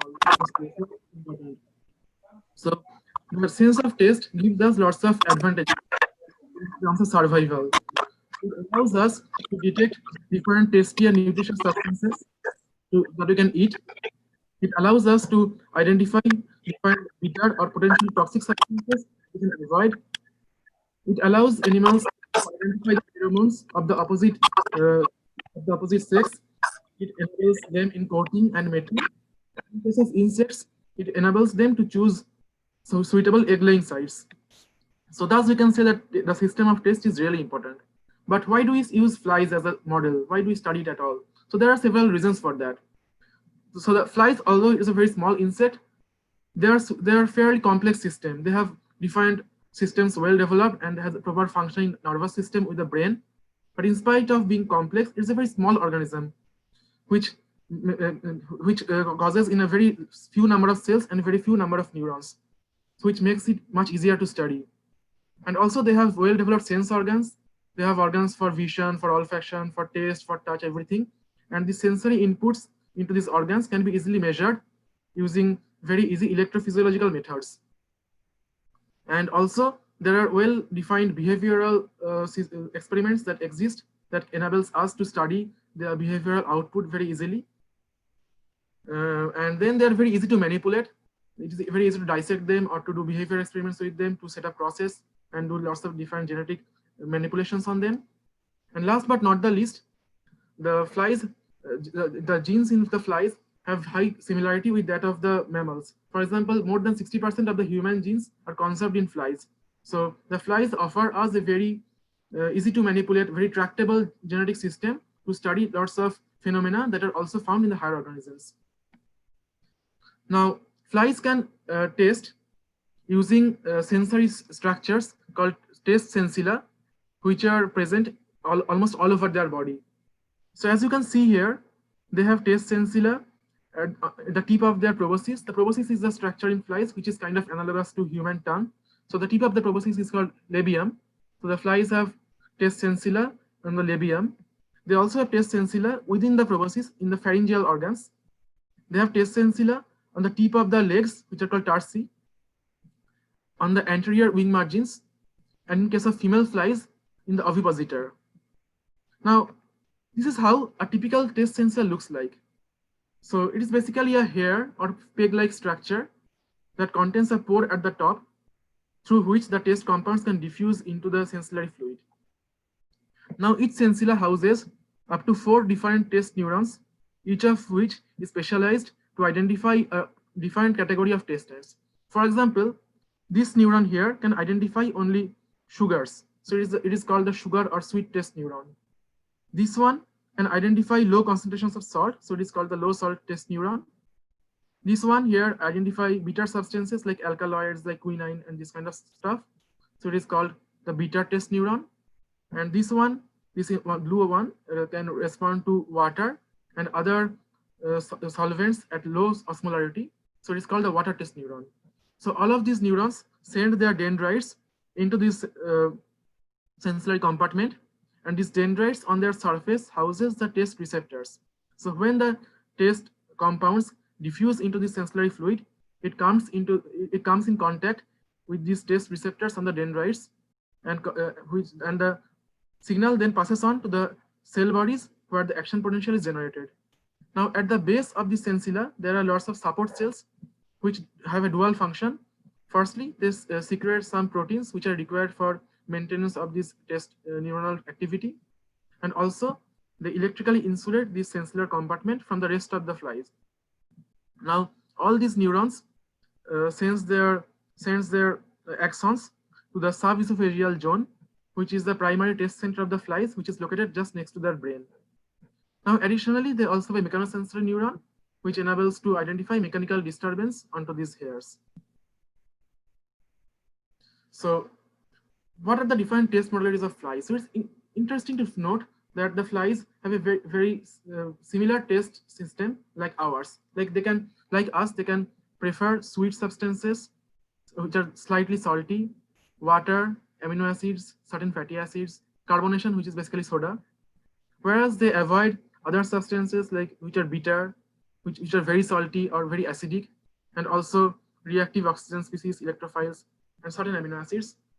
Now the taste system in flies have been studied for a long time.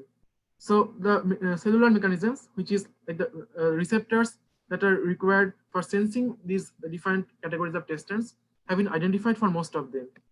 So when I started my study during my PhD, the receptors for a large number of them are already known.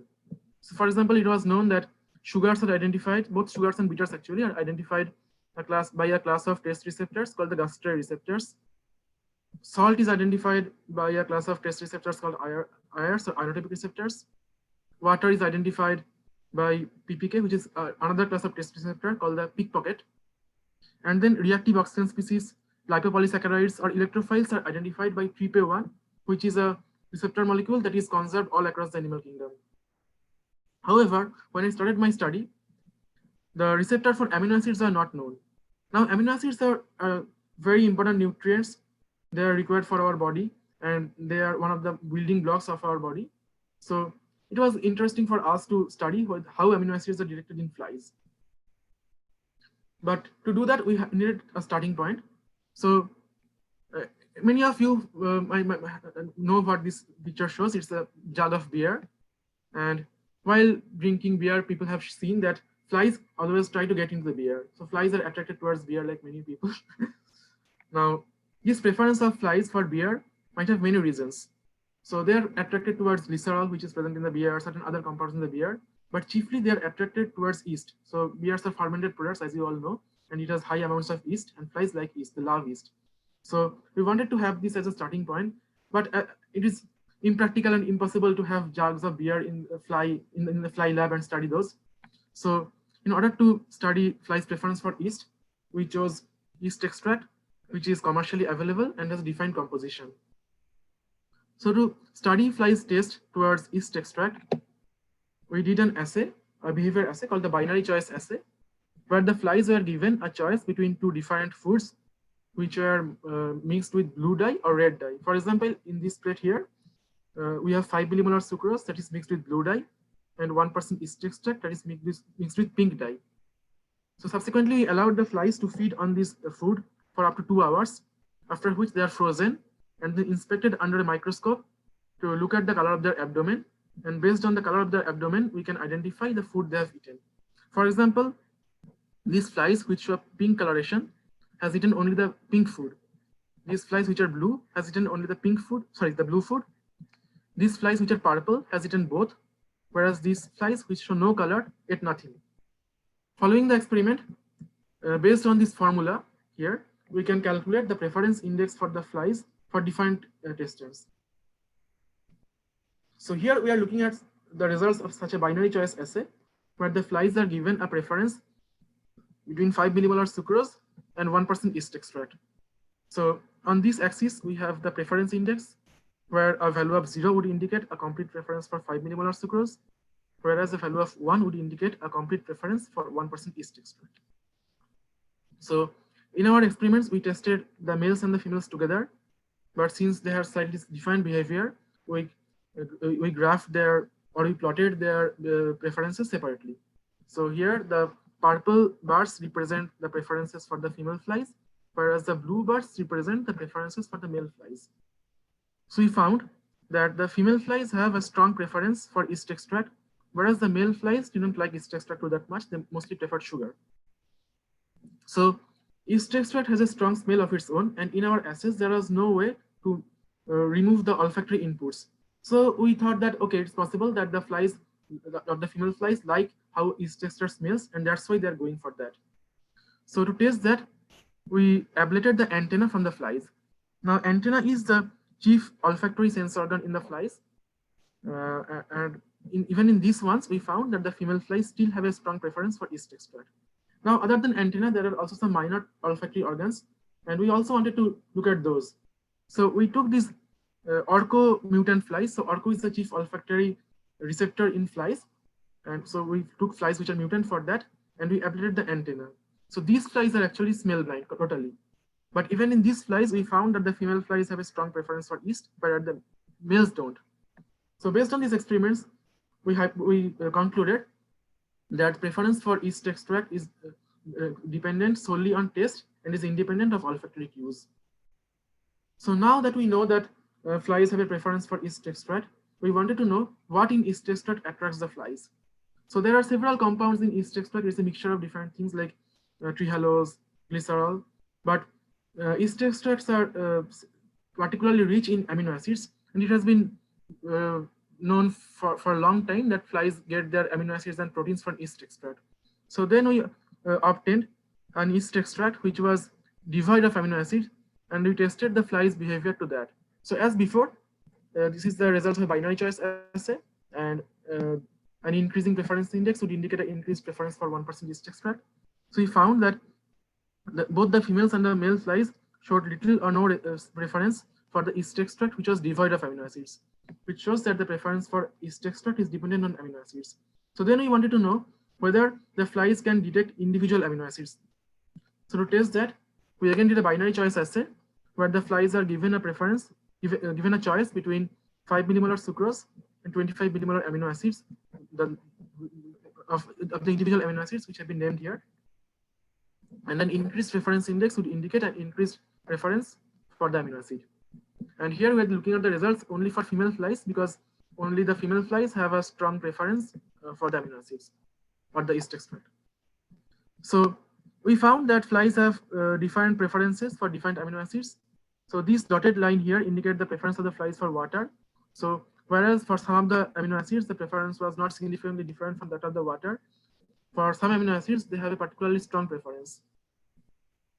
So based on this result, we chose the top 5 amino acids, which are serine, phenylalanine, alanine, threonine, and glycine for our subsequent experiments.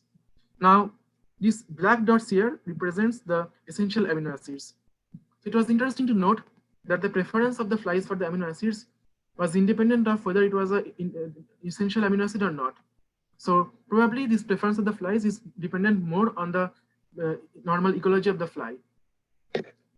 So now that we know that the flies have a strong preference for certain amino acids, we wanted to know whether if we mix them to the yeast extract devoid of amino acid, we can get the preference back. So to do that, we again did a binary choice assay, where an increasing value along this axis would indicate an increased preference for the yeast extract mixture. So as before, we found that both the female and the male flies have little or no preference for the yeast extract devoid of amino acid. But when we supplemented that with 5 amino acids that we showed in the previous slide, we found that the female flies now showed a strong preference. Interestingly, when we added just 3 amino acids, which are serine, phenylalanine, and threonine, it was sufficient to rescue the female flies' preferences for yeast extract. Interestingly, even the male flies for an increased preference to this mixture, which shows that the decreased preference for males for yeast extract could be due to some other compounds that is present in there.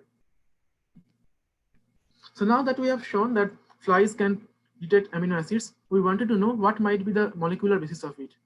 So we looked at the different taste receptor families in flies, and we identified one, which is called the ionotropic receptor family. So this ionotropic receptor family has evolved from ionotropic glutamate receptors. The main difference being the ionotropic glutamate receptors has a ligand binding domain that can identify only glutamate, whereas this ionotropic receptor family has ligand binding domain that can identify a vast family of chemical compounds.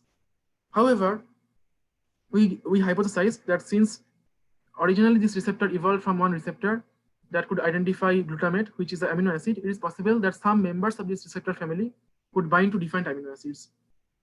So to test that, we did a screen where we silenced individual ionotropic receptors across all the neurons in flies by using individual RNAi lines.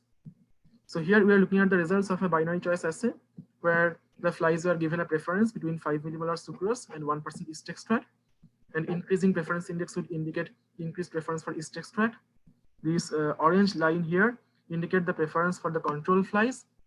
And each of these bars represent the preference of a fly line where one ionotropic receptor has been silenced. Now, we found that when we silenced different ionotropic receptors, like these ones, the preferences are slightly lower than that of the control line.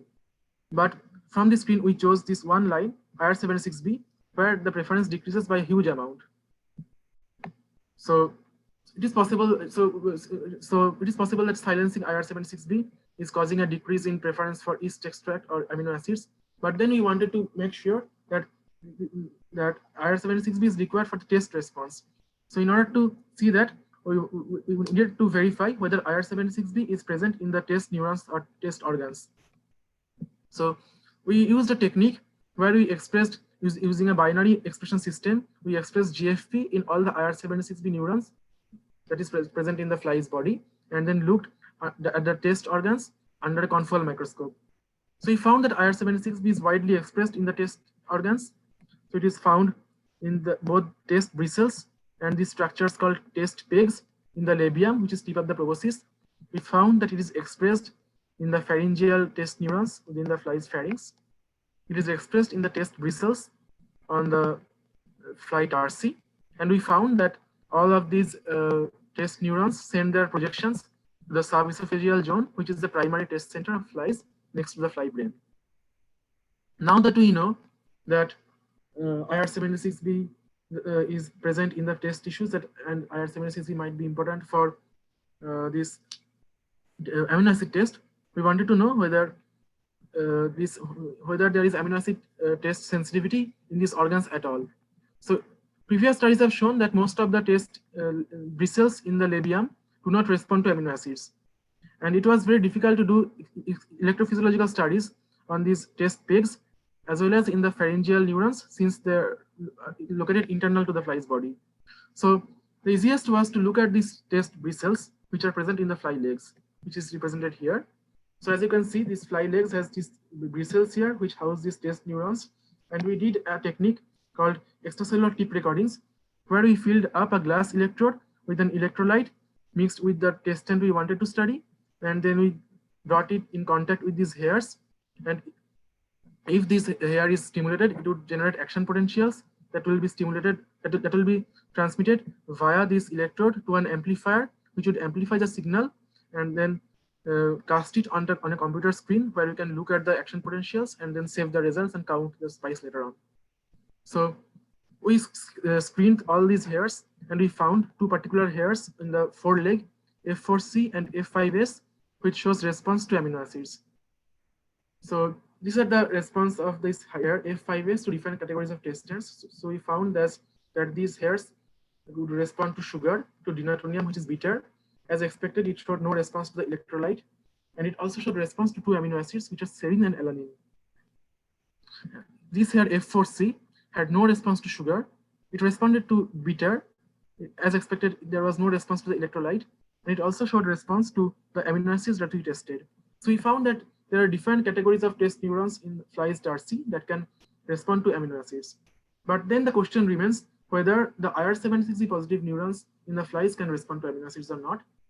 So the tip recordings from flies tarsi is very time-taking and cumbersome, and it was very difficult to identify whether we are recording from the IR76B positive neurons themselves or not. So that's why we used a different technique to look at this problem. So here, using a binary expression system, we expressed a protein called GCAMP into the IR76B neurons in flies tarsi. So GCAMP is basically a fusion protein, which is made by combining the fluorescence domain of GFP and calcium binding domain of calmodulin, which is a calcium binding protein. So this fusion protein shows no fluorescence when excited by blue light. However, when there is a calcium influx in the cell, this calcium goes and binding with the calcium binding domain of calmodulin, and this fusion protein undergoes a structural change. And now, when we shine blue light on it, it can fluoresce with green light, like GFP. And this can be observed under a microscope. Now, we know that when there is an action potential generated, there is an influx of calcium ion in the cells. So this increase in fluorescence can be used as a measurement for neuronal excitation in flies or in any other organisms in general. So subsequently, we after expressing GCAMP and in the tarsi, we looked under the confocal microscope and tested them with different categories of testers. So for example, here we found that when we tested the flies with water, there was no change in fluorescence. However, when we tested or stimulated the tarsi with serine, there was a huge increase in fluorescence. And these results has been represented in the form of a curve here, where along this axis we have the change in fluorescence. So there was no change in fluorescence in addition of water, but addition of serine caused the increase in fluorescence. Next, we wanted to know if this increase in fluorescence in presence of serine is dependent on the concentration. So we found that low concentrations of serine caused little or no response, whereas at 100 millimolar there is a robust response. 25 millimolar showed not that much of a response. So we needed to probably test more concentrations here to show a clear concentration dependency, but at least we know that the response to serine is dependent on concentration. So next we wanted to know whether these neurons can also respond to the other amino acids of the top 5 panel. So in order to do that, we tested them with water and all the top 5 amino acids. So we found little or no response to water, but these neurons showed strong responses or strong increase in fluorescence in presence of serine. phenylalanine, threonine, alanine, or glycine. Now, we know that IR76B sensitive neurons in the tarsi can identify amino acids. Now, let me remind you of the other categories of testants in flies that I already talked about. So, flies can identify other testants like sugar, salt, bitter, and acid. So, we wanted to know whether these IR76B neurons in the tarsi, which are responding to amino acids, can also identify some of these other categories of testants. In order to do that, we again did the calcium imaging experiment, where we first tested the flies with 100 millimolar serine. And then we identified those neurons that responded to serine. Subsequently, we tested those neurons with other categories of testants, which are sucrose or sugar, salt, which is NaCl, caffeine or bitter, and acid, which is hydrochloric acid.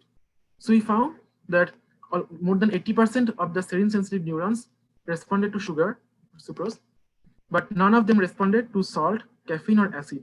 So this suggests that there is a strong overlap between amino acid sensitivity and sugar sensing neurons in the flies tarsi. So far we have shown that IR76B positive neurons in the flies tarsi can detect amino acids. So next we wanted to know whether the IR76B molecule itself is required or necessary for this amino acid test. In order to do that, we obtained the IR76B null mutant where IR76B is completely inactive. And then we generated another fly where we expressed IR76B in this mutant background to make a IR76B rescue. And then we tested it in calcium imaging experiments. So we found that in IR76 mutant, there was no response to 100 millimolar serine. However, when we rescued IR76B expression in the mutant background, there was an increase in fluorescence upon addition of 100 millimolar serine. Subsequently, we tested the other top candidates of the top 5 amino acids. So along this axis, we have the change in fluorescence after addition of the stimulant. So these gray bars here represent the response of the mutants, whereas the red bars represent the response of the rescue flies. So we found that the mutant flies have little or no response to the defined amino acids that we tested. However, when we rescued IR76B expression, it showed a strong increase in fluorescence in presence of the defined amino acids. So the increase was significant in case of serine, phenylalanine, and threonine. In case of alanine and glycine, although not significant, we still saw an increase in fluorescence. So this suggests, or this shows that IR76B is necessary for cellular response to amino acids. But then we wanted to know whether this has a significant role in the behavior as well. So in order to do that, we took the same 2 flies, which are IR76 mutant and this rescue flies, and tested them in a binary choice assay, where we gave them a preference between 5 millimolar sucrose and 25 millimolar amino acid. So as before, an increasing preference index would indicate an increased preference for amino acids. So we found that in case of the mutant flies, the preferences for the defined amino acids was very decreased. There was little or no preferences. However, when we rescued the IR76B expression in these flies, there was a strong increase in preference for the amino acids, which is significantly higher than the mutant flies in all cases, which shows that IR76B is necessary for behavioral preference for amino acids as well. So IR76B is a very conserved molecule. It is conserved all across the insect world and also in some non-insects and arthropods like Daphnia. So we wanted to know whether the IR76B from different other insects can also have the same role. So in order to do that, we chose mosquitoes because they are some of the most deadliest insects in the world. They're the deadliest vectors. So we rescued IR76B mutant flies by using IR76B ortholog from the Anopheles gambi mosquitoes, which are the ones that causes malaria. So in here, we are looking at the results of a binary choice assay, where an increasing preference index would indicate increased preference for 25 millimolar of the indicated amino acid. So these bars here indicate the preferences for the wild type flies. These 2 bars indicate the preferences for the controls, which are in the mutant background. And this is the preference for those flies where IR76B is rescued using IR76B from Anopheles gambi. So as expected, we found that the wild type flies had a strong preference for the amino acids. However, this preference was much reduced in case of the mutant flies. However, when we expressed anopheles can be IR76B to rescue the mutant, we found that the preference to the defined amino acids comes back to a level compared to the wild type, which shows that the IR76B function in amino acid test is likely conserved in mosquitoes. So far we have shown that female flies have a feeding preference for defined amino acids, and this amino acid preference is dependent on this presence of amino acid sensitive IR76B neurons in the tarsi, and that IR76B is required for this test, and this IR76B amino acid receptor function is conserved in mosquitoes as well. So now we wanted to know if IR76B is also sufficient for amino acid test. So previous studies have shown that IR76B is both necessary and sufficient for attractive low salt test. So this same group also showed that if IR76B is expressed in sweet taste neuron, the sweet taste neuron can now identify salt, which they cannot do otherwise. So we did a similar study where we expressed IR76B in sweet taste neurons, but we found that these sweet taste neurons can not identify amino acids, which suggests that there are probably other factors that are required. So a likely candidate would be any other IRs, because IRs are known to bind with each other to form heteromeric compounds or heteromeric receptors. So let me remind you of this IR assay, or the RNA screen that we showed before. So we found, so if you look at here carefully, we found that other than IR76B, there are also multiple other IRs where the preferences are lower than that of the control lines. So we obtained the mutants of these lines and then did a binary choice assay where we tested them by giving them a preference between 5 millimolar sucrose and this 1% yeast extract minus amino acid supplemented with the amino acid mixture. So as before, we have the preference index along this axis, and the increasing preference index would indicate an increased preference for this amino acid mixture. So as expected, we found that in the IR76 mutant flies, they had a much decreased preference to this amino acid mixture as compared to the wild type flies. In addition, we identified 4 different other ionotropic receptors where the mutant, in which case the mutants have a decreased preference for this amino acid mixture as compared to the wild type flies, namely IR56D, IR64A, IR47A, and IR20A.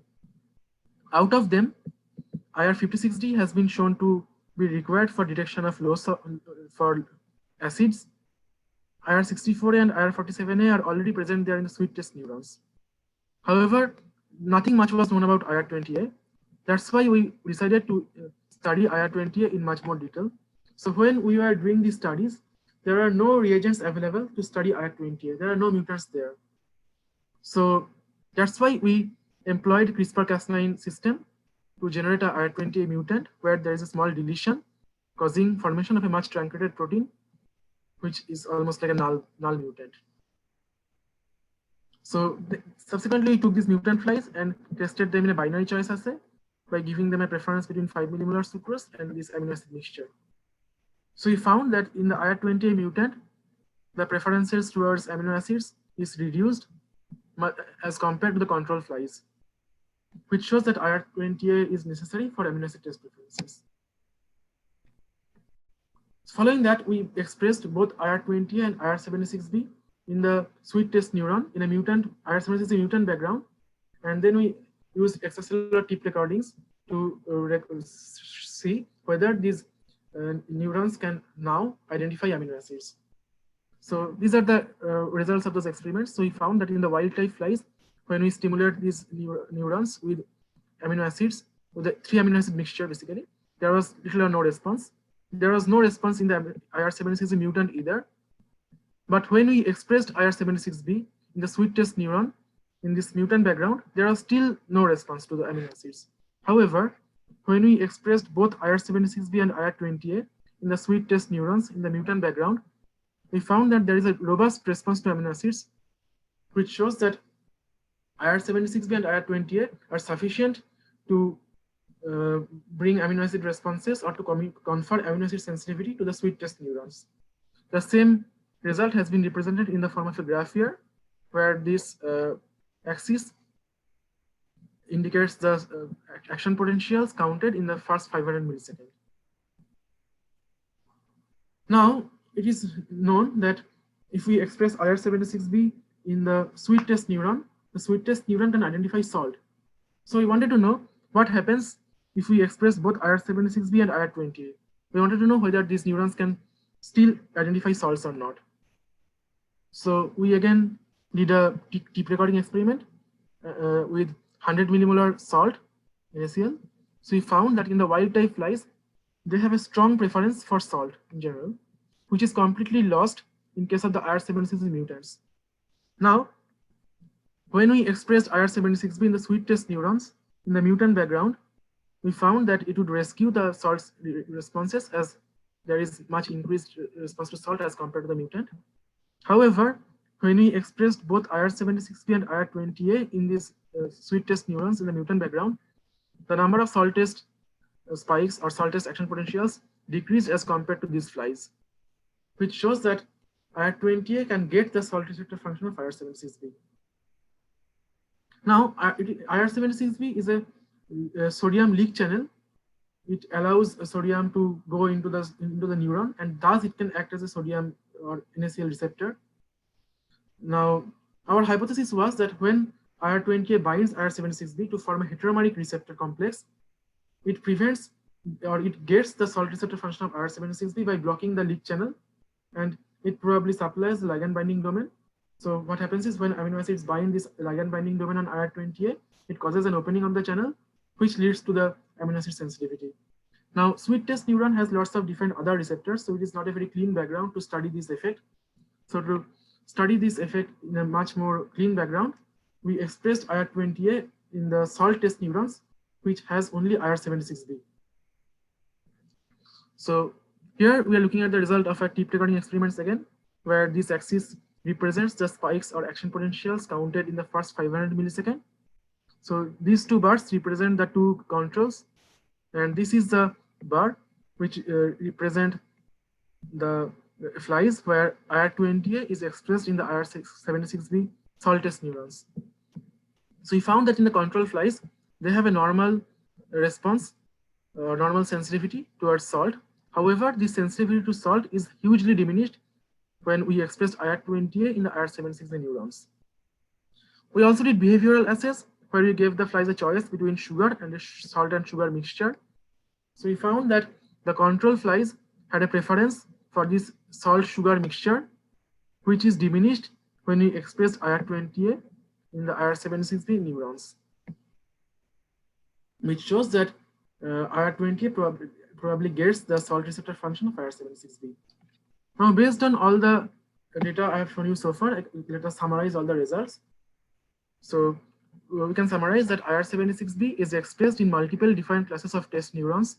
So in the low test neurons, IR76B is present by itself, and in these neurons, it functions to confer sensitivity to salt, but these neurons cannot identify amino acids.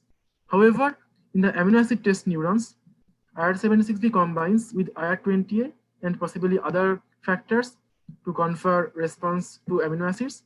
However, these neurons can now no longer respond to salt. So with that, I will end my talks. Thank you for your attention and to listening to my talk. And this is the building and the lab where these experiments are done. So thanking you again. I'm ready to take any questions.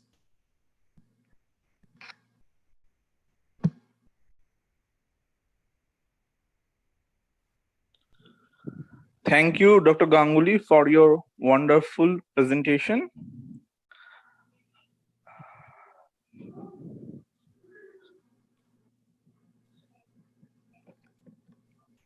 Our question answer session is live now. Anybody from the audience, if you have any question regarding the lecture of Dr. Ganguly, please write in the question answer box. Dr. Ganguly will be happy to answer those questions. Thank you. Ratna Sarkar is there. Hello, Ratna Sarkar, are you getting us? Hello.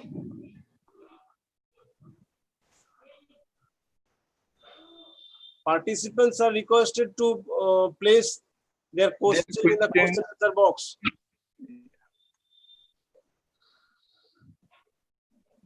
Ratna Sarkar is there in the participant list.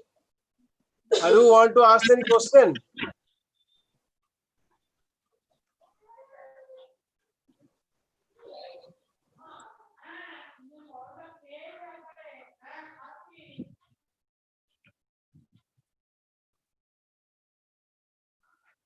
Is there any question from the participants?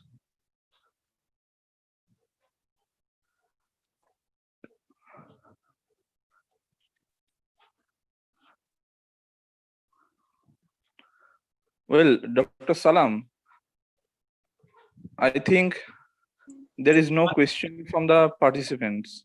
Yes. So may I conclude this session? One question is there, I think, in the question answer box. Okay. From Dr. Shoaib Mohammad Shoaib. Please read out the question. Dr. Som? Yes, Dr. Salam, I am doing it. The question is from Dr. Said Muhammad Shoaib.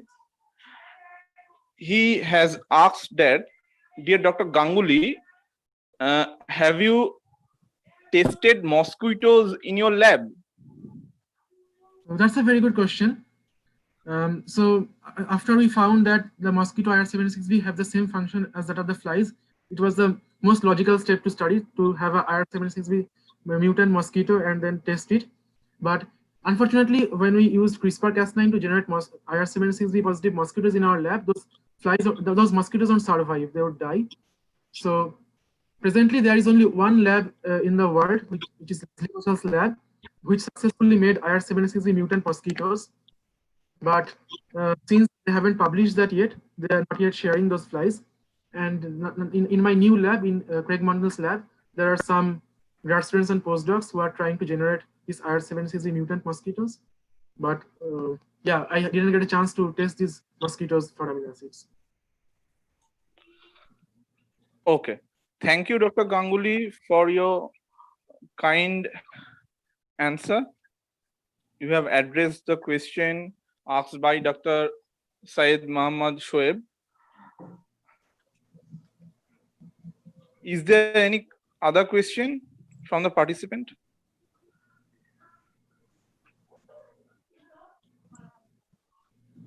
I think there is no more question. Yes. If anyone has question, please mail us letter. Yeah, we can send them the question to the speaker. Therefore, I am going to conclude this session. I heartily thank Dr. Anindo Ganguly for his wonderful and interesting presentation on taste receptors in fruit flies. And I have learned many interesting things from his lecture. I express my sincere gratitude to him for his kind participation in this international webinar. Thank you, Dr. Ganguly. Dr. Bhadro is there.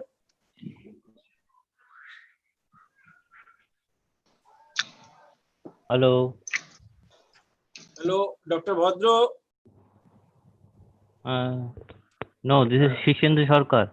Okay, Dr. Sarkar, please proceed for the next keynote lecture session. Okay, thank you very much, Dr. Saurabh Som and Dr. Anindo Ganguly for this lecture. I would like to say something about oral presentation from 4 p.m. to 6 p.m. We have already sent link for bioscience and chemistry people who will present their PowerPoint at sharp 4 p.m. and And this and the PNS section, the PNS PowerPoint presentation uh, from 4 p.m. Will be in the same link.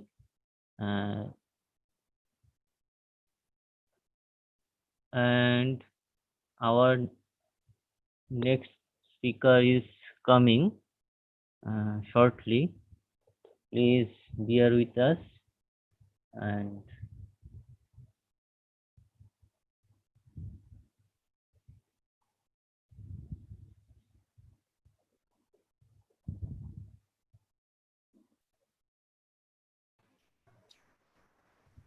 তোমাকে বলে দেব? Prabodh, please proceed. I have the privilege to welcome Dr. Shushanto Dattagupta on behalf of the organizing committee. He has already joined. Sir, welcome to our webinar. Thank you. So I just let our Vice Principal, Dr. Sanjit Kumar Das, to welcome sir on behalf of organizing committee. And after that, I will introduce the very distinguished Professor Dattagupta. Please, Dr. Das. Thanks, Dr. Bhadra. Good morning, sir. Good morning. I welcome you. I welcome Professor Shushanto Dattagupta, former director in Indian Institute of Science, Education and Research, and he will deliver his speech on the can graphene be used to take quantum mechanics. Thank you very much, sir, for your valuable time sparing with us and for your keynote lecture. So I'd like to request Dr. Bhadra to introduce our honorable speaker. So it is my privilege to introduce Dr. Gupta. He has graduated and did his master degree from University of Calcutta, and he joined immediately the year later in the Presidency College as lecturer of physics. He taught more than 1 year, and he went to USA and joined Brookhaven National Laboratory, St. John's University there. Then he continued in the US for the 3 more years to work as the postdoctoral fellow at the Carnegie Mellon University, Pittsburgh, and later at the University of Alberta. Dattagupta returned to India in 1976 to join Material Science Laboratory, Ikkar Kalpakkam, Tamil Nadu, where he worked as a scientific officer till 1981. The next assignment was the reader at the School of Physics, University of Hyderabad, and followed by a job at Jawaharlal Nehru University, where he taught till 1999. He became the director of the S.N. Bose National Center for Basic Sciences up to 2005, followed by the directorship of the Indian Institute of Science, Education and Research, Kolkata. In 2011, Dattagupta was appointed as the Vice Chancellor of Vishwabharati University. He has published his research findings as several books and more than over 150 articles. Dattagupta has held many positions both on academic and organizational levels. He was the vice president of the Indian Academy of Science, most commonly used at IAS Bangalore, then the council member of the National Academy of Sciences India, Allahabad, National Academy of Sciences. He has held the chair of the national committees of the Indian National Science Academy for International Council of Science and Council for Scientific and Industrial Research. He was also a member of CSIR Emeritus Scientists Committee during 2002 to 4, Research Council of National Physical Laboratory during 2001 to 6, and he has several awards and accolades in his name, such as INSA Young Scientist Medal, DAE Raja Ramanna Award, Shishir Kumar Mitra Medal, Materials Research Society of India Award, LA Meera Memorial Lecture Award, Meghnad Saha Memorial Award, CV Raman Birth Centenary Award, to name a few.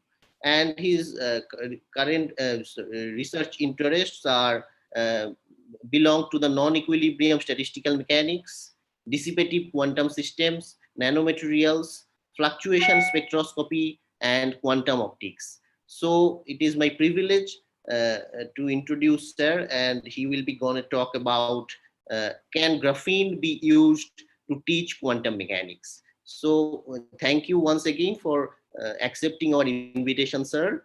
And I just request Dr. Salam to carry on his lecture. Thank you, sir. Thank you very much for asking me.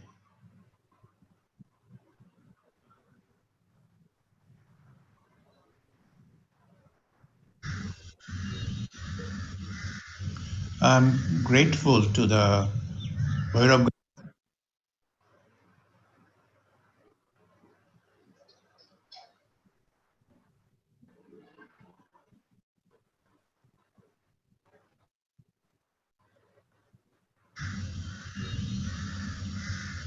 I'm grateful to the Bhairab Ganguly College and in particular Dr. Devabrata Dhar for asking me to give this special lecture in the virtual conference on recent trends in basic and applied sciences.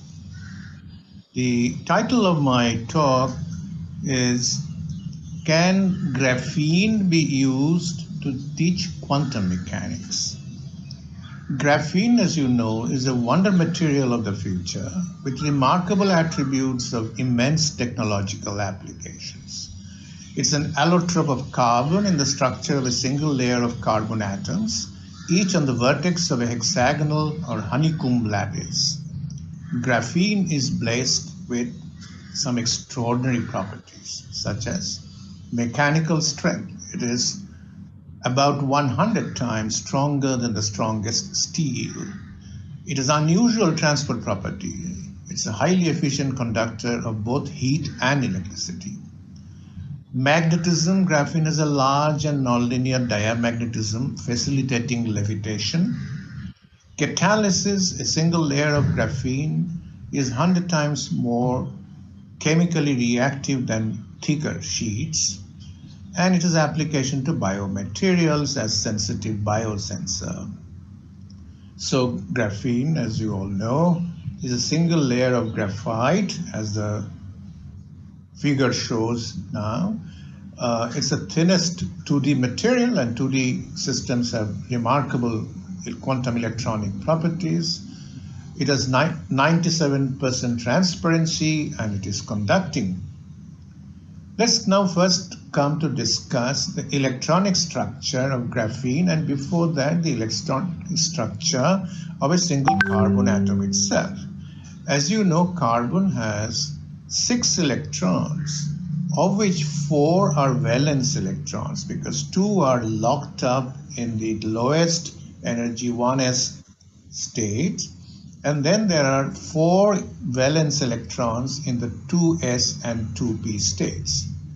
These 4 valence electrons, out of them, 3 of them actually sigma bond into 120-degree orientations, as is shown in the next figure.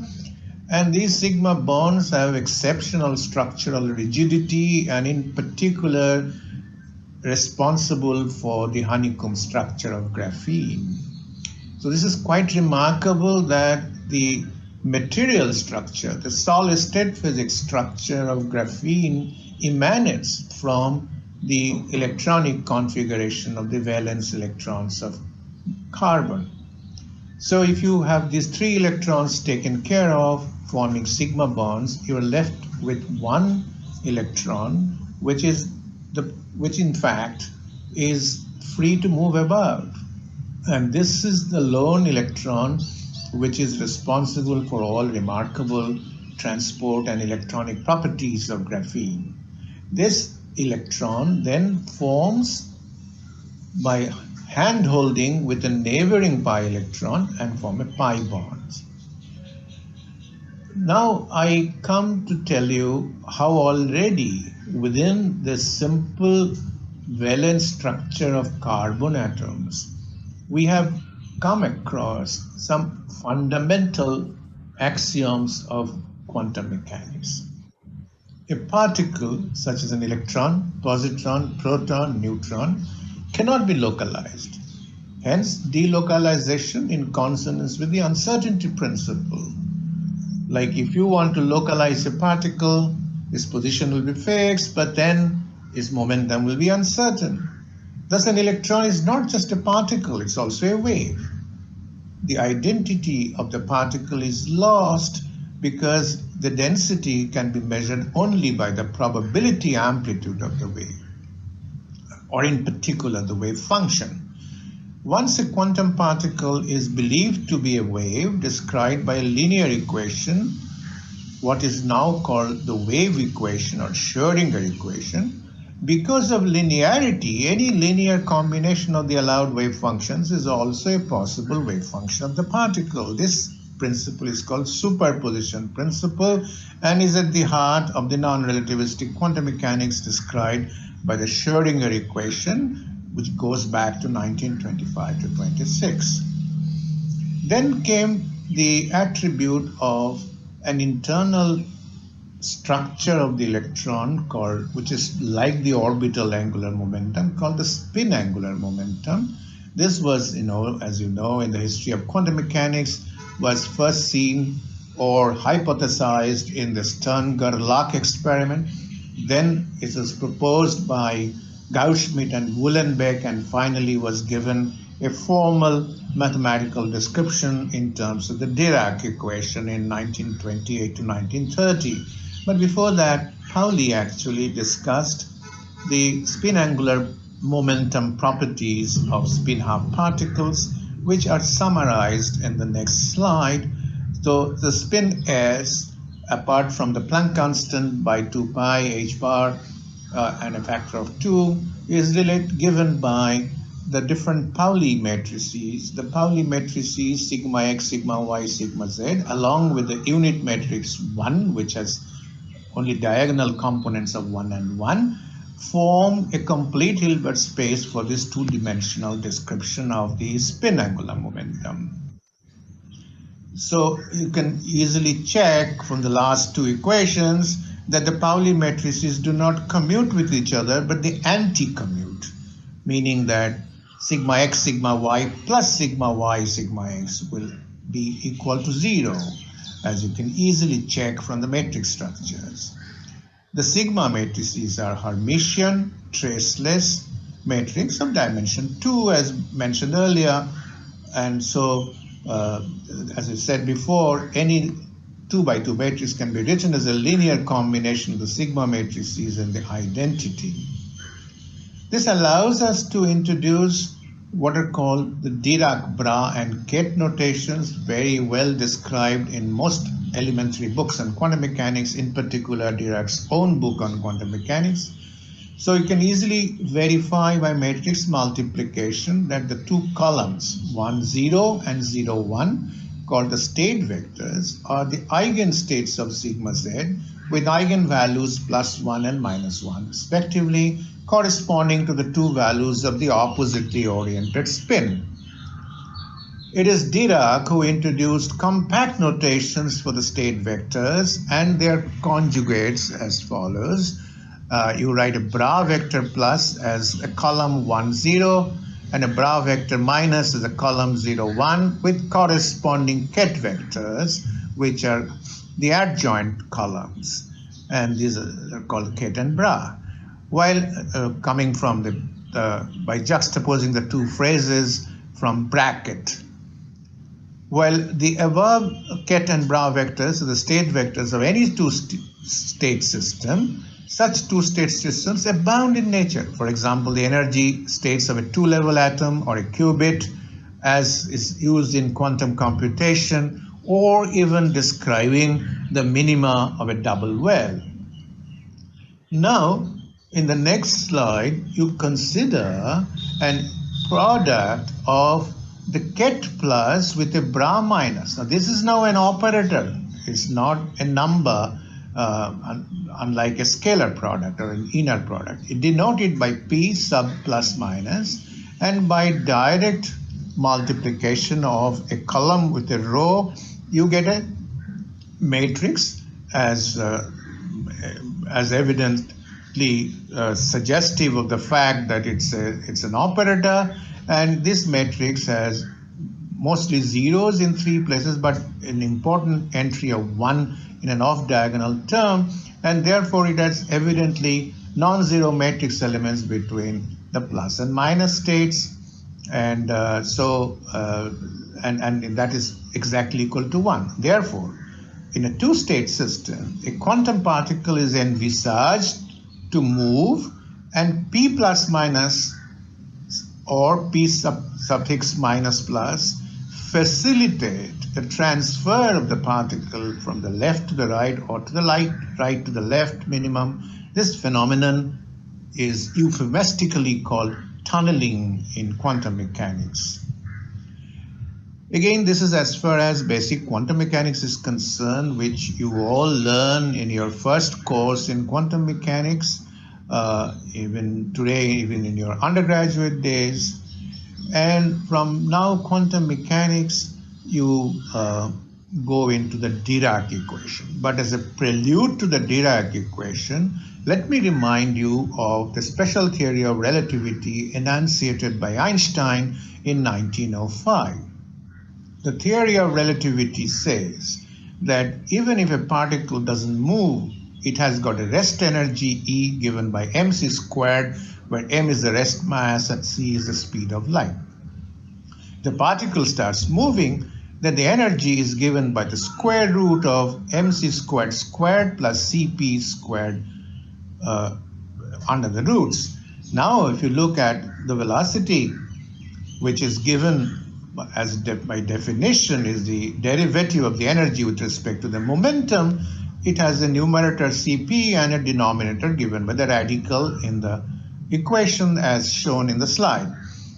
Now, interestingly, if you look at two limits and you start plotting the velocity versus the momentum p, for very small momentum, you can ignore the Cp squared term inside the in the radical, and then what you get is that the velocity, there will be one c squared squared, and therefore that in fact becomes a c squared under the root, and that then cancels with the numerator, and you simply get p by m, which is the classical formula for the velocity. Velocity is momentum divided by the mass, and that's a linear part of the curve. However, as the momentum increases, and in fact for very large momentum, you can ignore the rest mass energy term, and Cp cancels from numerator and denominator, leaving only a term c in the numerator, which means that the velocity approaches c, the speed of light. So it is this nonlinear dependence of the velocity on momentum which is at the heart of the special theory of relativity in terms of the mechanics of a single particle is concerned. Now you put this mechanics in the context of quantum mechanics, and the outcome is the Dirac equation. So I plot again the energy versus momentum for the classical case, where you have a parabola which is lifted from the origin by simply expanding and taking the limits when the velocity is much smaller compared to c, but when the velocity is comparable to c, you have a massless particle, for example, a photon, and now you get the energy. Is a very interesting formula which says energy is c times the mod of p. Therefore, from a parabola, you get a cone, and sometimes this is called a Dirac cone, especially in the context of graphene. So now what Dirac did is to look at the Schrödinger equation nu and used Einstein's space-time symmetry from special theory of relativity. The space-time symmetry says that time has to be treated on the same footing as space. Now, if you look at the non-relativistic Schrödinger equation, I h bar d psi dt equal to minus h bar square over 2m del squared psi, you find that the left-hand side, while it is linear in time, the right-hand side, because of the del square, has derivative which takes care of second-order terms in position. So it is not space-time symmetric. Dirac put it in the symmetric form, which in fact is an improvement of an earlier effort due to Klein and Gordon, which did not obey the space-time symmetry. So that now brings me to the next slide, which from the Klein-Gordon equation, you go to the Dirac equation, which you can see manifestly describes the space-time symmetry. It's linear in one order in time and is also a first order in space derivative.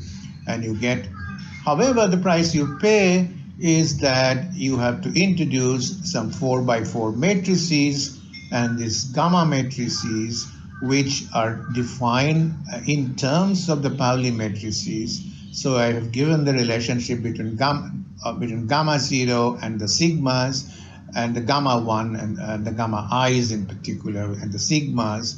Sigma, as you recall from the description of the Pauli matrices, itself is a 2x2 matrix. So the gamma matrix is a 4x4 matrix. So if you rewrite the wave equation in terms of a matrix equation, you have a matrix which is of dimension 4x4 multiplying a column, obviously, of the entries of 4 elements, and on the right hand side you get another column vector. So if you just expand these 4 equations, and the expanded equations look a little clumsy, but you are now faced with one very important issue. Remember that we already said that the electron has 2 spins, spin up and spin down, indicated by the arrows going up and down respectively. So you already have what are called Pauli spinors.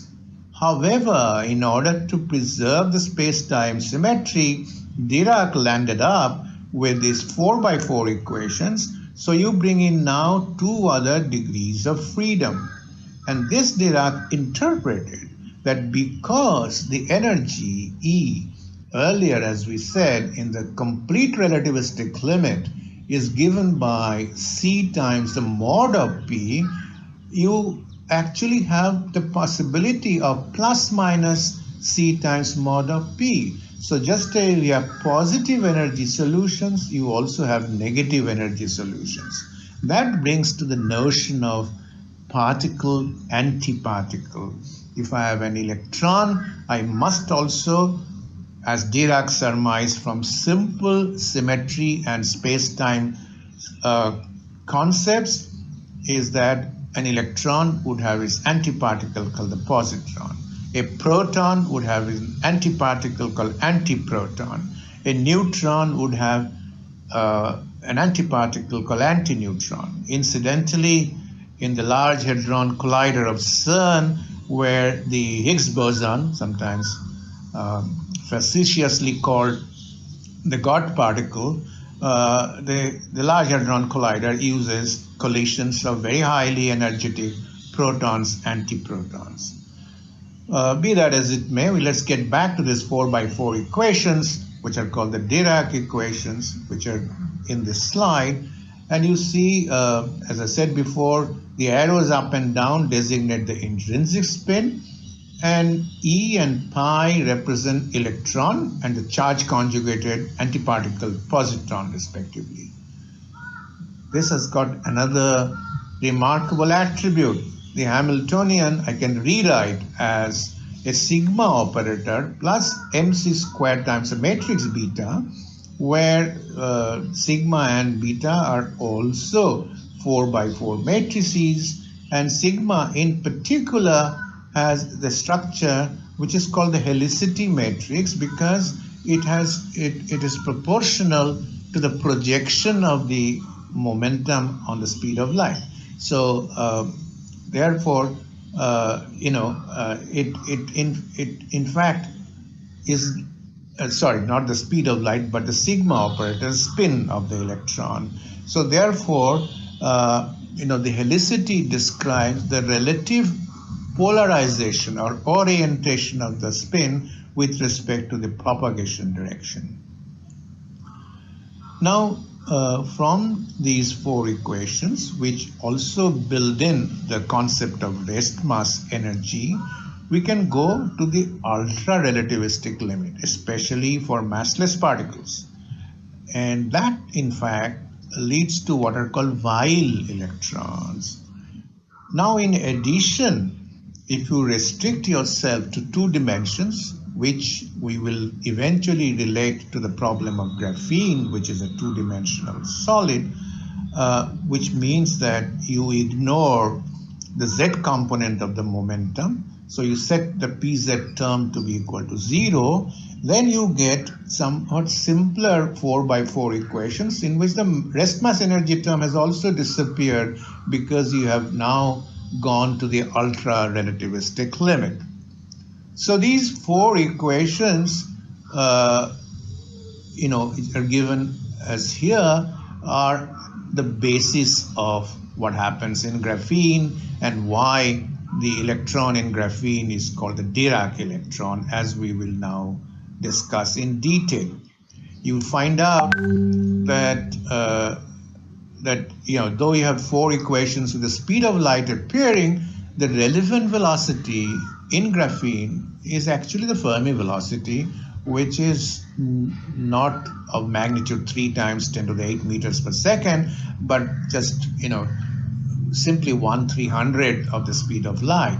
So the point that I would like to emphasize is that it is a structure of graphene which leads to pi electrons behaving like the Weyl electrons, but you should not think that these electrons have suddenly started to move with the speed of light. They still move with the Fermi velocity, as you know for any electronic solid. So let's now, having given you the background of the basic quantum mechanics of spin-half particles, which you learn in your first course in quantum mechanics. Secondly, how you combine the special theory of relativity, which you also learn either in your course in mechanics or electromagnetic theory, and how that can be combined with Schrödinger's quantum mechanics, which is something again you learn from the first course in quantum mechanics.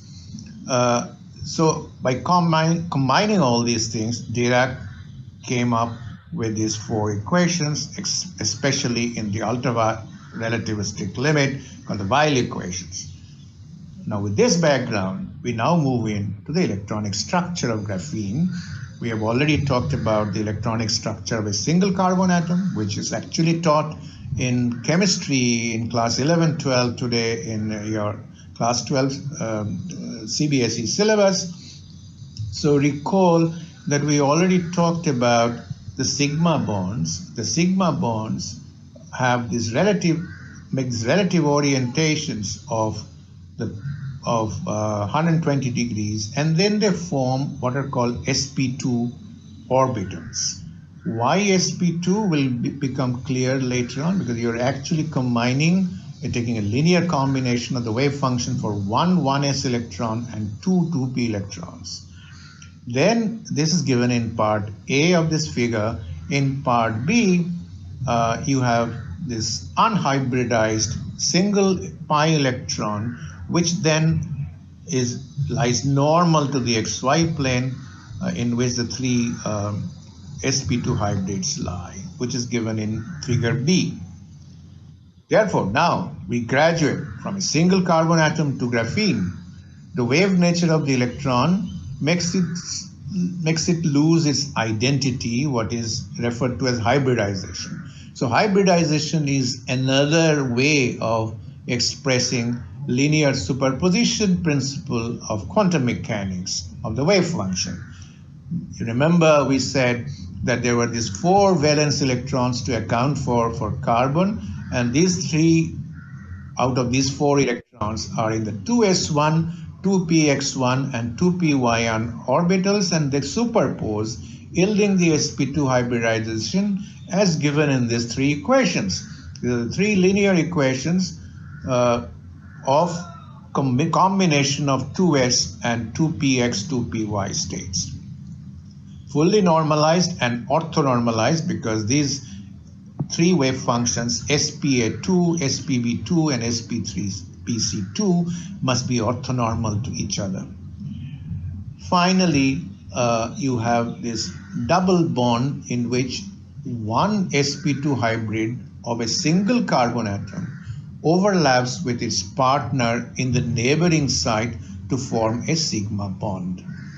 So we have now therefore brought in the idea of a graphene lattice. You have one carbon atom in one site and its neighboring carbon atom. These two do some hand holding and their hybridized orbitals then give you a carbon-carbon double bond as shown in the figure. And it is this fantastic phenomenon that is responsible, as we said before, for giving rise to the honeycomb lattice formed by carbon atoms in graphene as shown in the figure again. So now, remember, you had this lone pi electron and it will start hopping from one side to the other. Now hopping again is a paraphrase of the phenomenon of tunneling. It's basically overlaps its wave function with the neighboring pi electron wave function of a carbon atom. And you have not just one neighbor, you have multiple neighboring structures in a lattice in 2D, which has already the hexagonal structure because of the sp2 hybridization. So you can do what is called the band structure of graphene. And the band structure, which is the energy versus momentum relationship, or dispersion relation sometimes is called, is given in the next figure, where the left part of the figure is the electronic energy dispersion of a honeycomb lattice in graphene. And you can see that the green part describes what are called the valence band, and the upper brown part is what is called the conduction band. Of course, the electron has to be in the conduction band to facilitate any transport mechanism. And as you can see from the figure, the valence band and the conduction band touch each other at 6 different points, which is also shown in the projection below. Out of these 6, it's only 2 which are indistinguishable, and is shown on the right hand side. You have seen now on the right hand side that the blue and the brown, they are like cones, because you are now very close to the so-called Dirac point, where the energy momentum relationship is linear. You're in the ultra relativistic limit, as we discussed before, and the valence band and the conduction band touch each other at one point, and which actually are 2 points from symmetry, and it is these are called the 2 K and K prime Dirac points. That leads us to what is called a tight binding approximation. The tight binding approximation is a very well-known model of describing electrons in a solid state environment. The idea is that an electron is more or less localized in one side until it starts overlapping with a neighboring electron. Overlapping, as we mentioned before, is an euphemism of tunneling. So this is actually like quantum mechanical energy or momentum. The tunneling term is in fact, it describes the transport of the electron.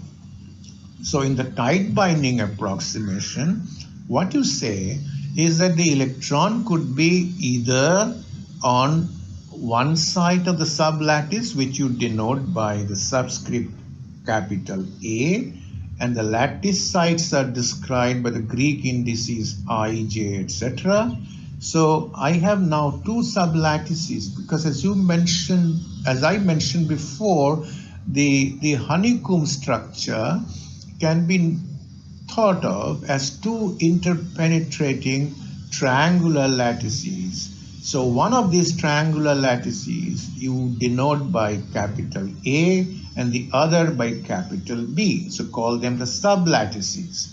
So if an electron is at an ith site of a sublattice, you assign to it a spin pointing up. Now remember, This is not the intrinsic spin of the electron. This is what a pseudo spin, a fake spin, a phony spin, just to indicate the two possibilities. Either the electron is in the site of the sublattice A or in sublattice B. So these two possibilities are indicated completely in parallel with what we described as intrinsic spin matrices, thanks to Wolfgang Pauli, as two pseudo spin states. So the plus with the subscript I with curly bracket A is a pseudo spin state of an electron being at the ith side on the eighth sublattice. This you can write, as Bloch showed us, as a Fourier expansion on the right hand side, which is a sum over all k vectors, and you go to the k space. Now that you do for the same thing with the minus I and however the b side, and now you incorporate the fact that the ith and the jth sides are nearest neighbors, and so these two vectors are related by the vector delta, which is the nearest neighbor vector.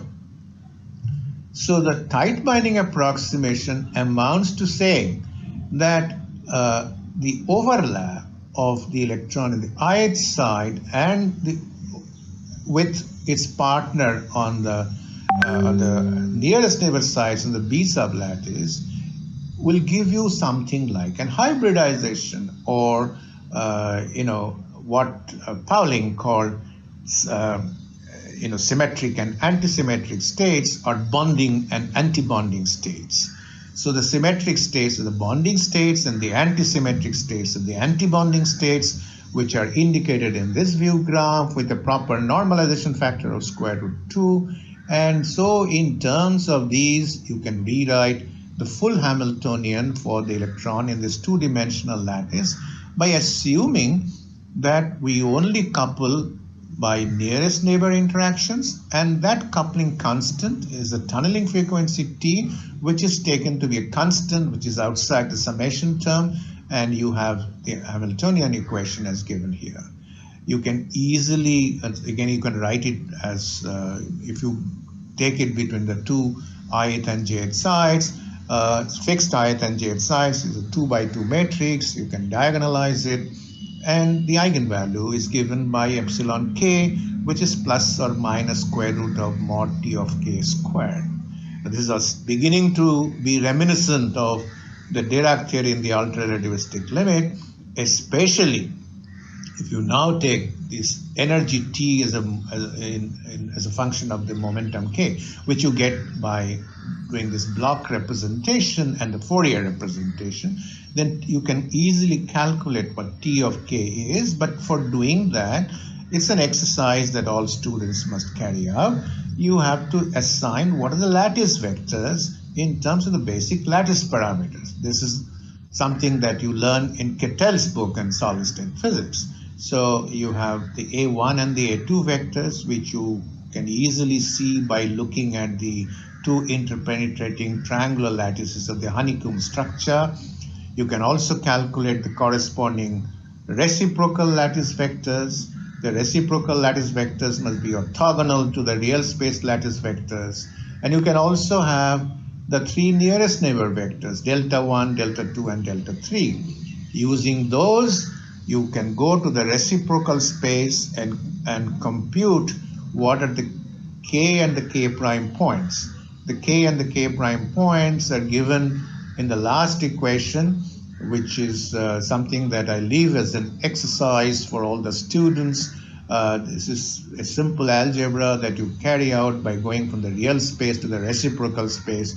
Remember, it's the reciprocal space which is probed in all diffraction experiments like X-rays, neutron, etc. And lo and behold, what happens is that when you now compute what is T of K is by looking at the Fourier transform of the Hamiltonian energy eigenvalue, and then you go back to the figures earlier where we looked at the Dirac cone, that is, you have to go to k very small limit of T of K. So you make expansion of T of K, and lo and behold, is T of K then has the same structure as C times mod of P. In other words, the T of K becomes mod of K vector, and therefore the energy momentum dispersion in graphene near the Dirac points is exactly like the energy momentum dispersion for the ultra relativistic Dirac equation, or the so-called Weyl electrons. So let me then once more emphasize that it is the combination of the electronic configuration of a single carbon atom and the electronics band structure of graphene lattice which can conspire to give you an energy momentum relationship of the Dirac electrons in graphene, which have the same mathematical structure as that of the Weyl electrons. So the entire relativistic quantum mechanics is now set in the context of a non-relativistic electronic property, namely that of graphene. So that brings us to the conclusion of this lecture. You can see that everything that I have said about graphene relates to some basic stuff in quantum mechanics that you learn in your high school, undergraduate, and postgraduate days. So here are the remarks at the end.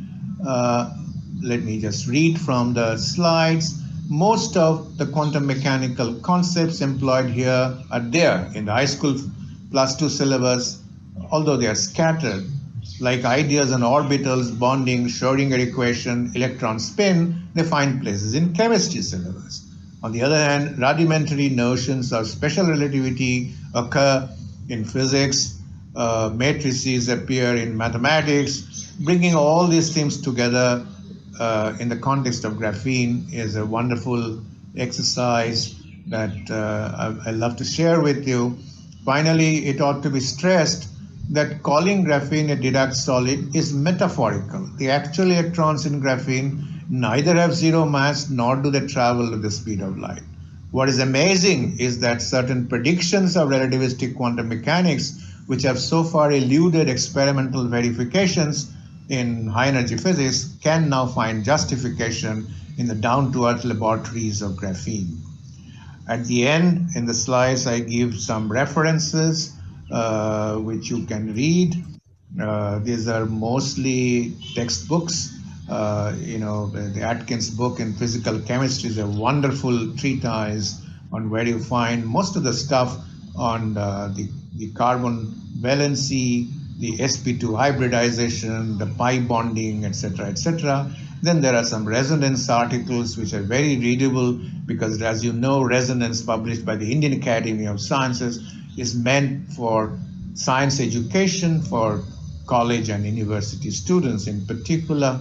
And then there are some review articles, and eventually you have some books like Messiah, Dirac, Sakurai, Masbaka, etc., which are available as textbooks for in most of our courses in quantum mechanics. I thank you very much for your attention.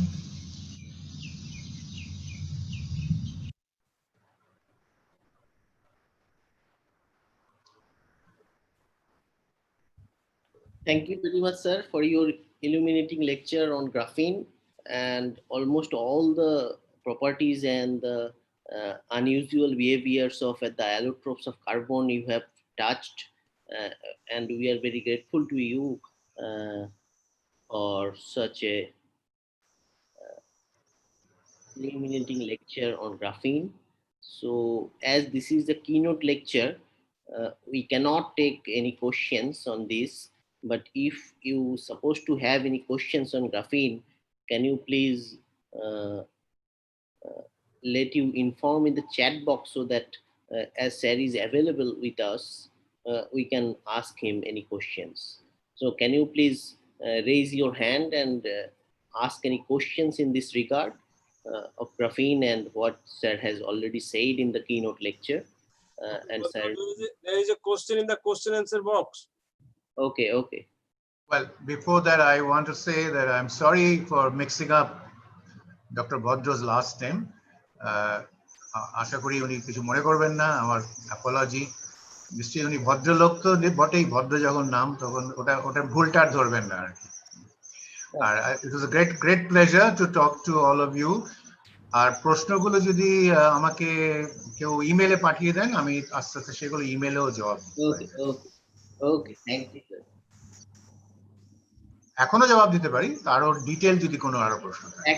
একটাই question আছে, সেটা যদি আপনি একটু entertain করেন। বলুন। Someone has asked that can you kindly elaborate the mixed states in honeycomb model? Elaborate on honeycomb. Yeah. Mixed states in honeycomb model. I don't know what he means by mixed state. Basically, a honeycomb lattice is not a Bravais lattice. If you want to construct a Bravais lattice, like Kittel teaches you, then you end up with two interpenetrating triangular lattices. Each of these triangular lattices has this equilateral configuration, which comes from the fact of these 120-degree orientations of the sp2 bonds of carbon. So that's how you get 60 degrees, 60 degrees, 60 degrees. And so now you have two interpenetrating lattices. Each of these is, however, a Bravais lattice. So maybe the questioner means the mixed state as the mixture of two triangular lattices giving rise to a honeycomb lattice. Honeycomb একেবারে মৌমাছির চাকের মতন দেখতে, but it has got a hexagonal symmetry, but it combines two interpenetrating triangular lattices. Hello, someone asking a question that we can use graphene as a battery technology instead of Li-ion and N-ion. But what will be main effectiveness to use graphene? Unfortunately, I don't know about the technical and the applied application to batteries in such detail that I'll be able to answer that question. But you know, graphene has attracted the Nobel Prize in physics, and therefore, if you Google searches it, I'm sure you'll get the answer of the battery application of graphene. So one general question is there. What does Dirac solid signify? Sorry, again? What does Dirac solid signify? Dirac solid? Yeah. Why graphene is a Dirac solid? Is that the question? More or less the same question, but what does Dirac solid signify? Sorry, say it clearly. I can't hear you. What is? What does Dirac solid signify? Dirac solid. Yeah, Dirac solid. Yeah. Well, as we discussed, when you look at the band structure of graphene and you look at where the valence and the conduction bands touch, now you all know in solid state physics to see low energy excitations at very low temperature, because you're interested in very low temperature properties. You have the Fermi function, which comes as a step function, and then you look at excitations just above the Fermi surface. When you're in fact interested in small momentum behavior or momentum small in terms of the difference with the Fermi momentum. So you expand the energy momentum dispersion relation and you get a structure which is exactly like that of a Dirac electron, which is massless, which gives you this linear relationship between the energy and the momentum. That's why the graphene is called a Dirac solid. So as Sir said, if you have further questions, you can communicate him with the email. I think the organizers have my email address, and please share the email address with all the participants, and I'll be very happy to answer any further questions. Yeah. So thank you again, sir, for accepting our invitation for the keynote lecture, and I thank you again for the participants for bearing with the technical session 1. So thank you, sir. Thank you. I just request Dr. Shishendu Sarkar, the convener of the program, to carry on. Please. Thank you very much, Dr. Devabroto Bhadro and Dr. Sushanto Dasgupta, Datta Gupta, and we will be get back to you at sharp 4 p.m. We have oral session there. There will be 2 parallel session. We have physics paper presentation in this link, and we have already supplied bioscience and chemistry for bioscience and chemistry link in the chat box.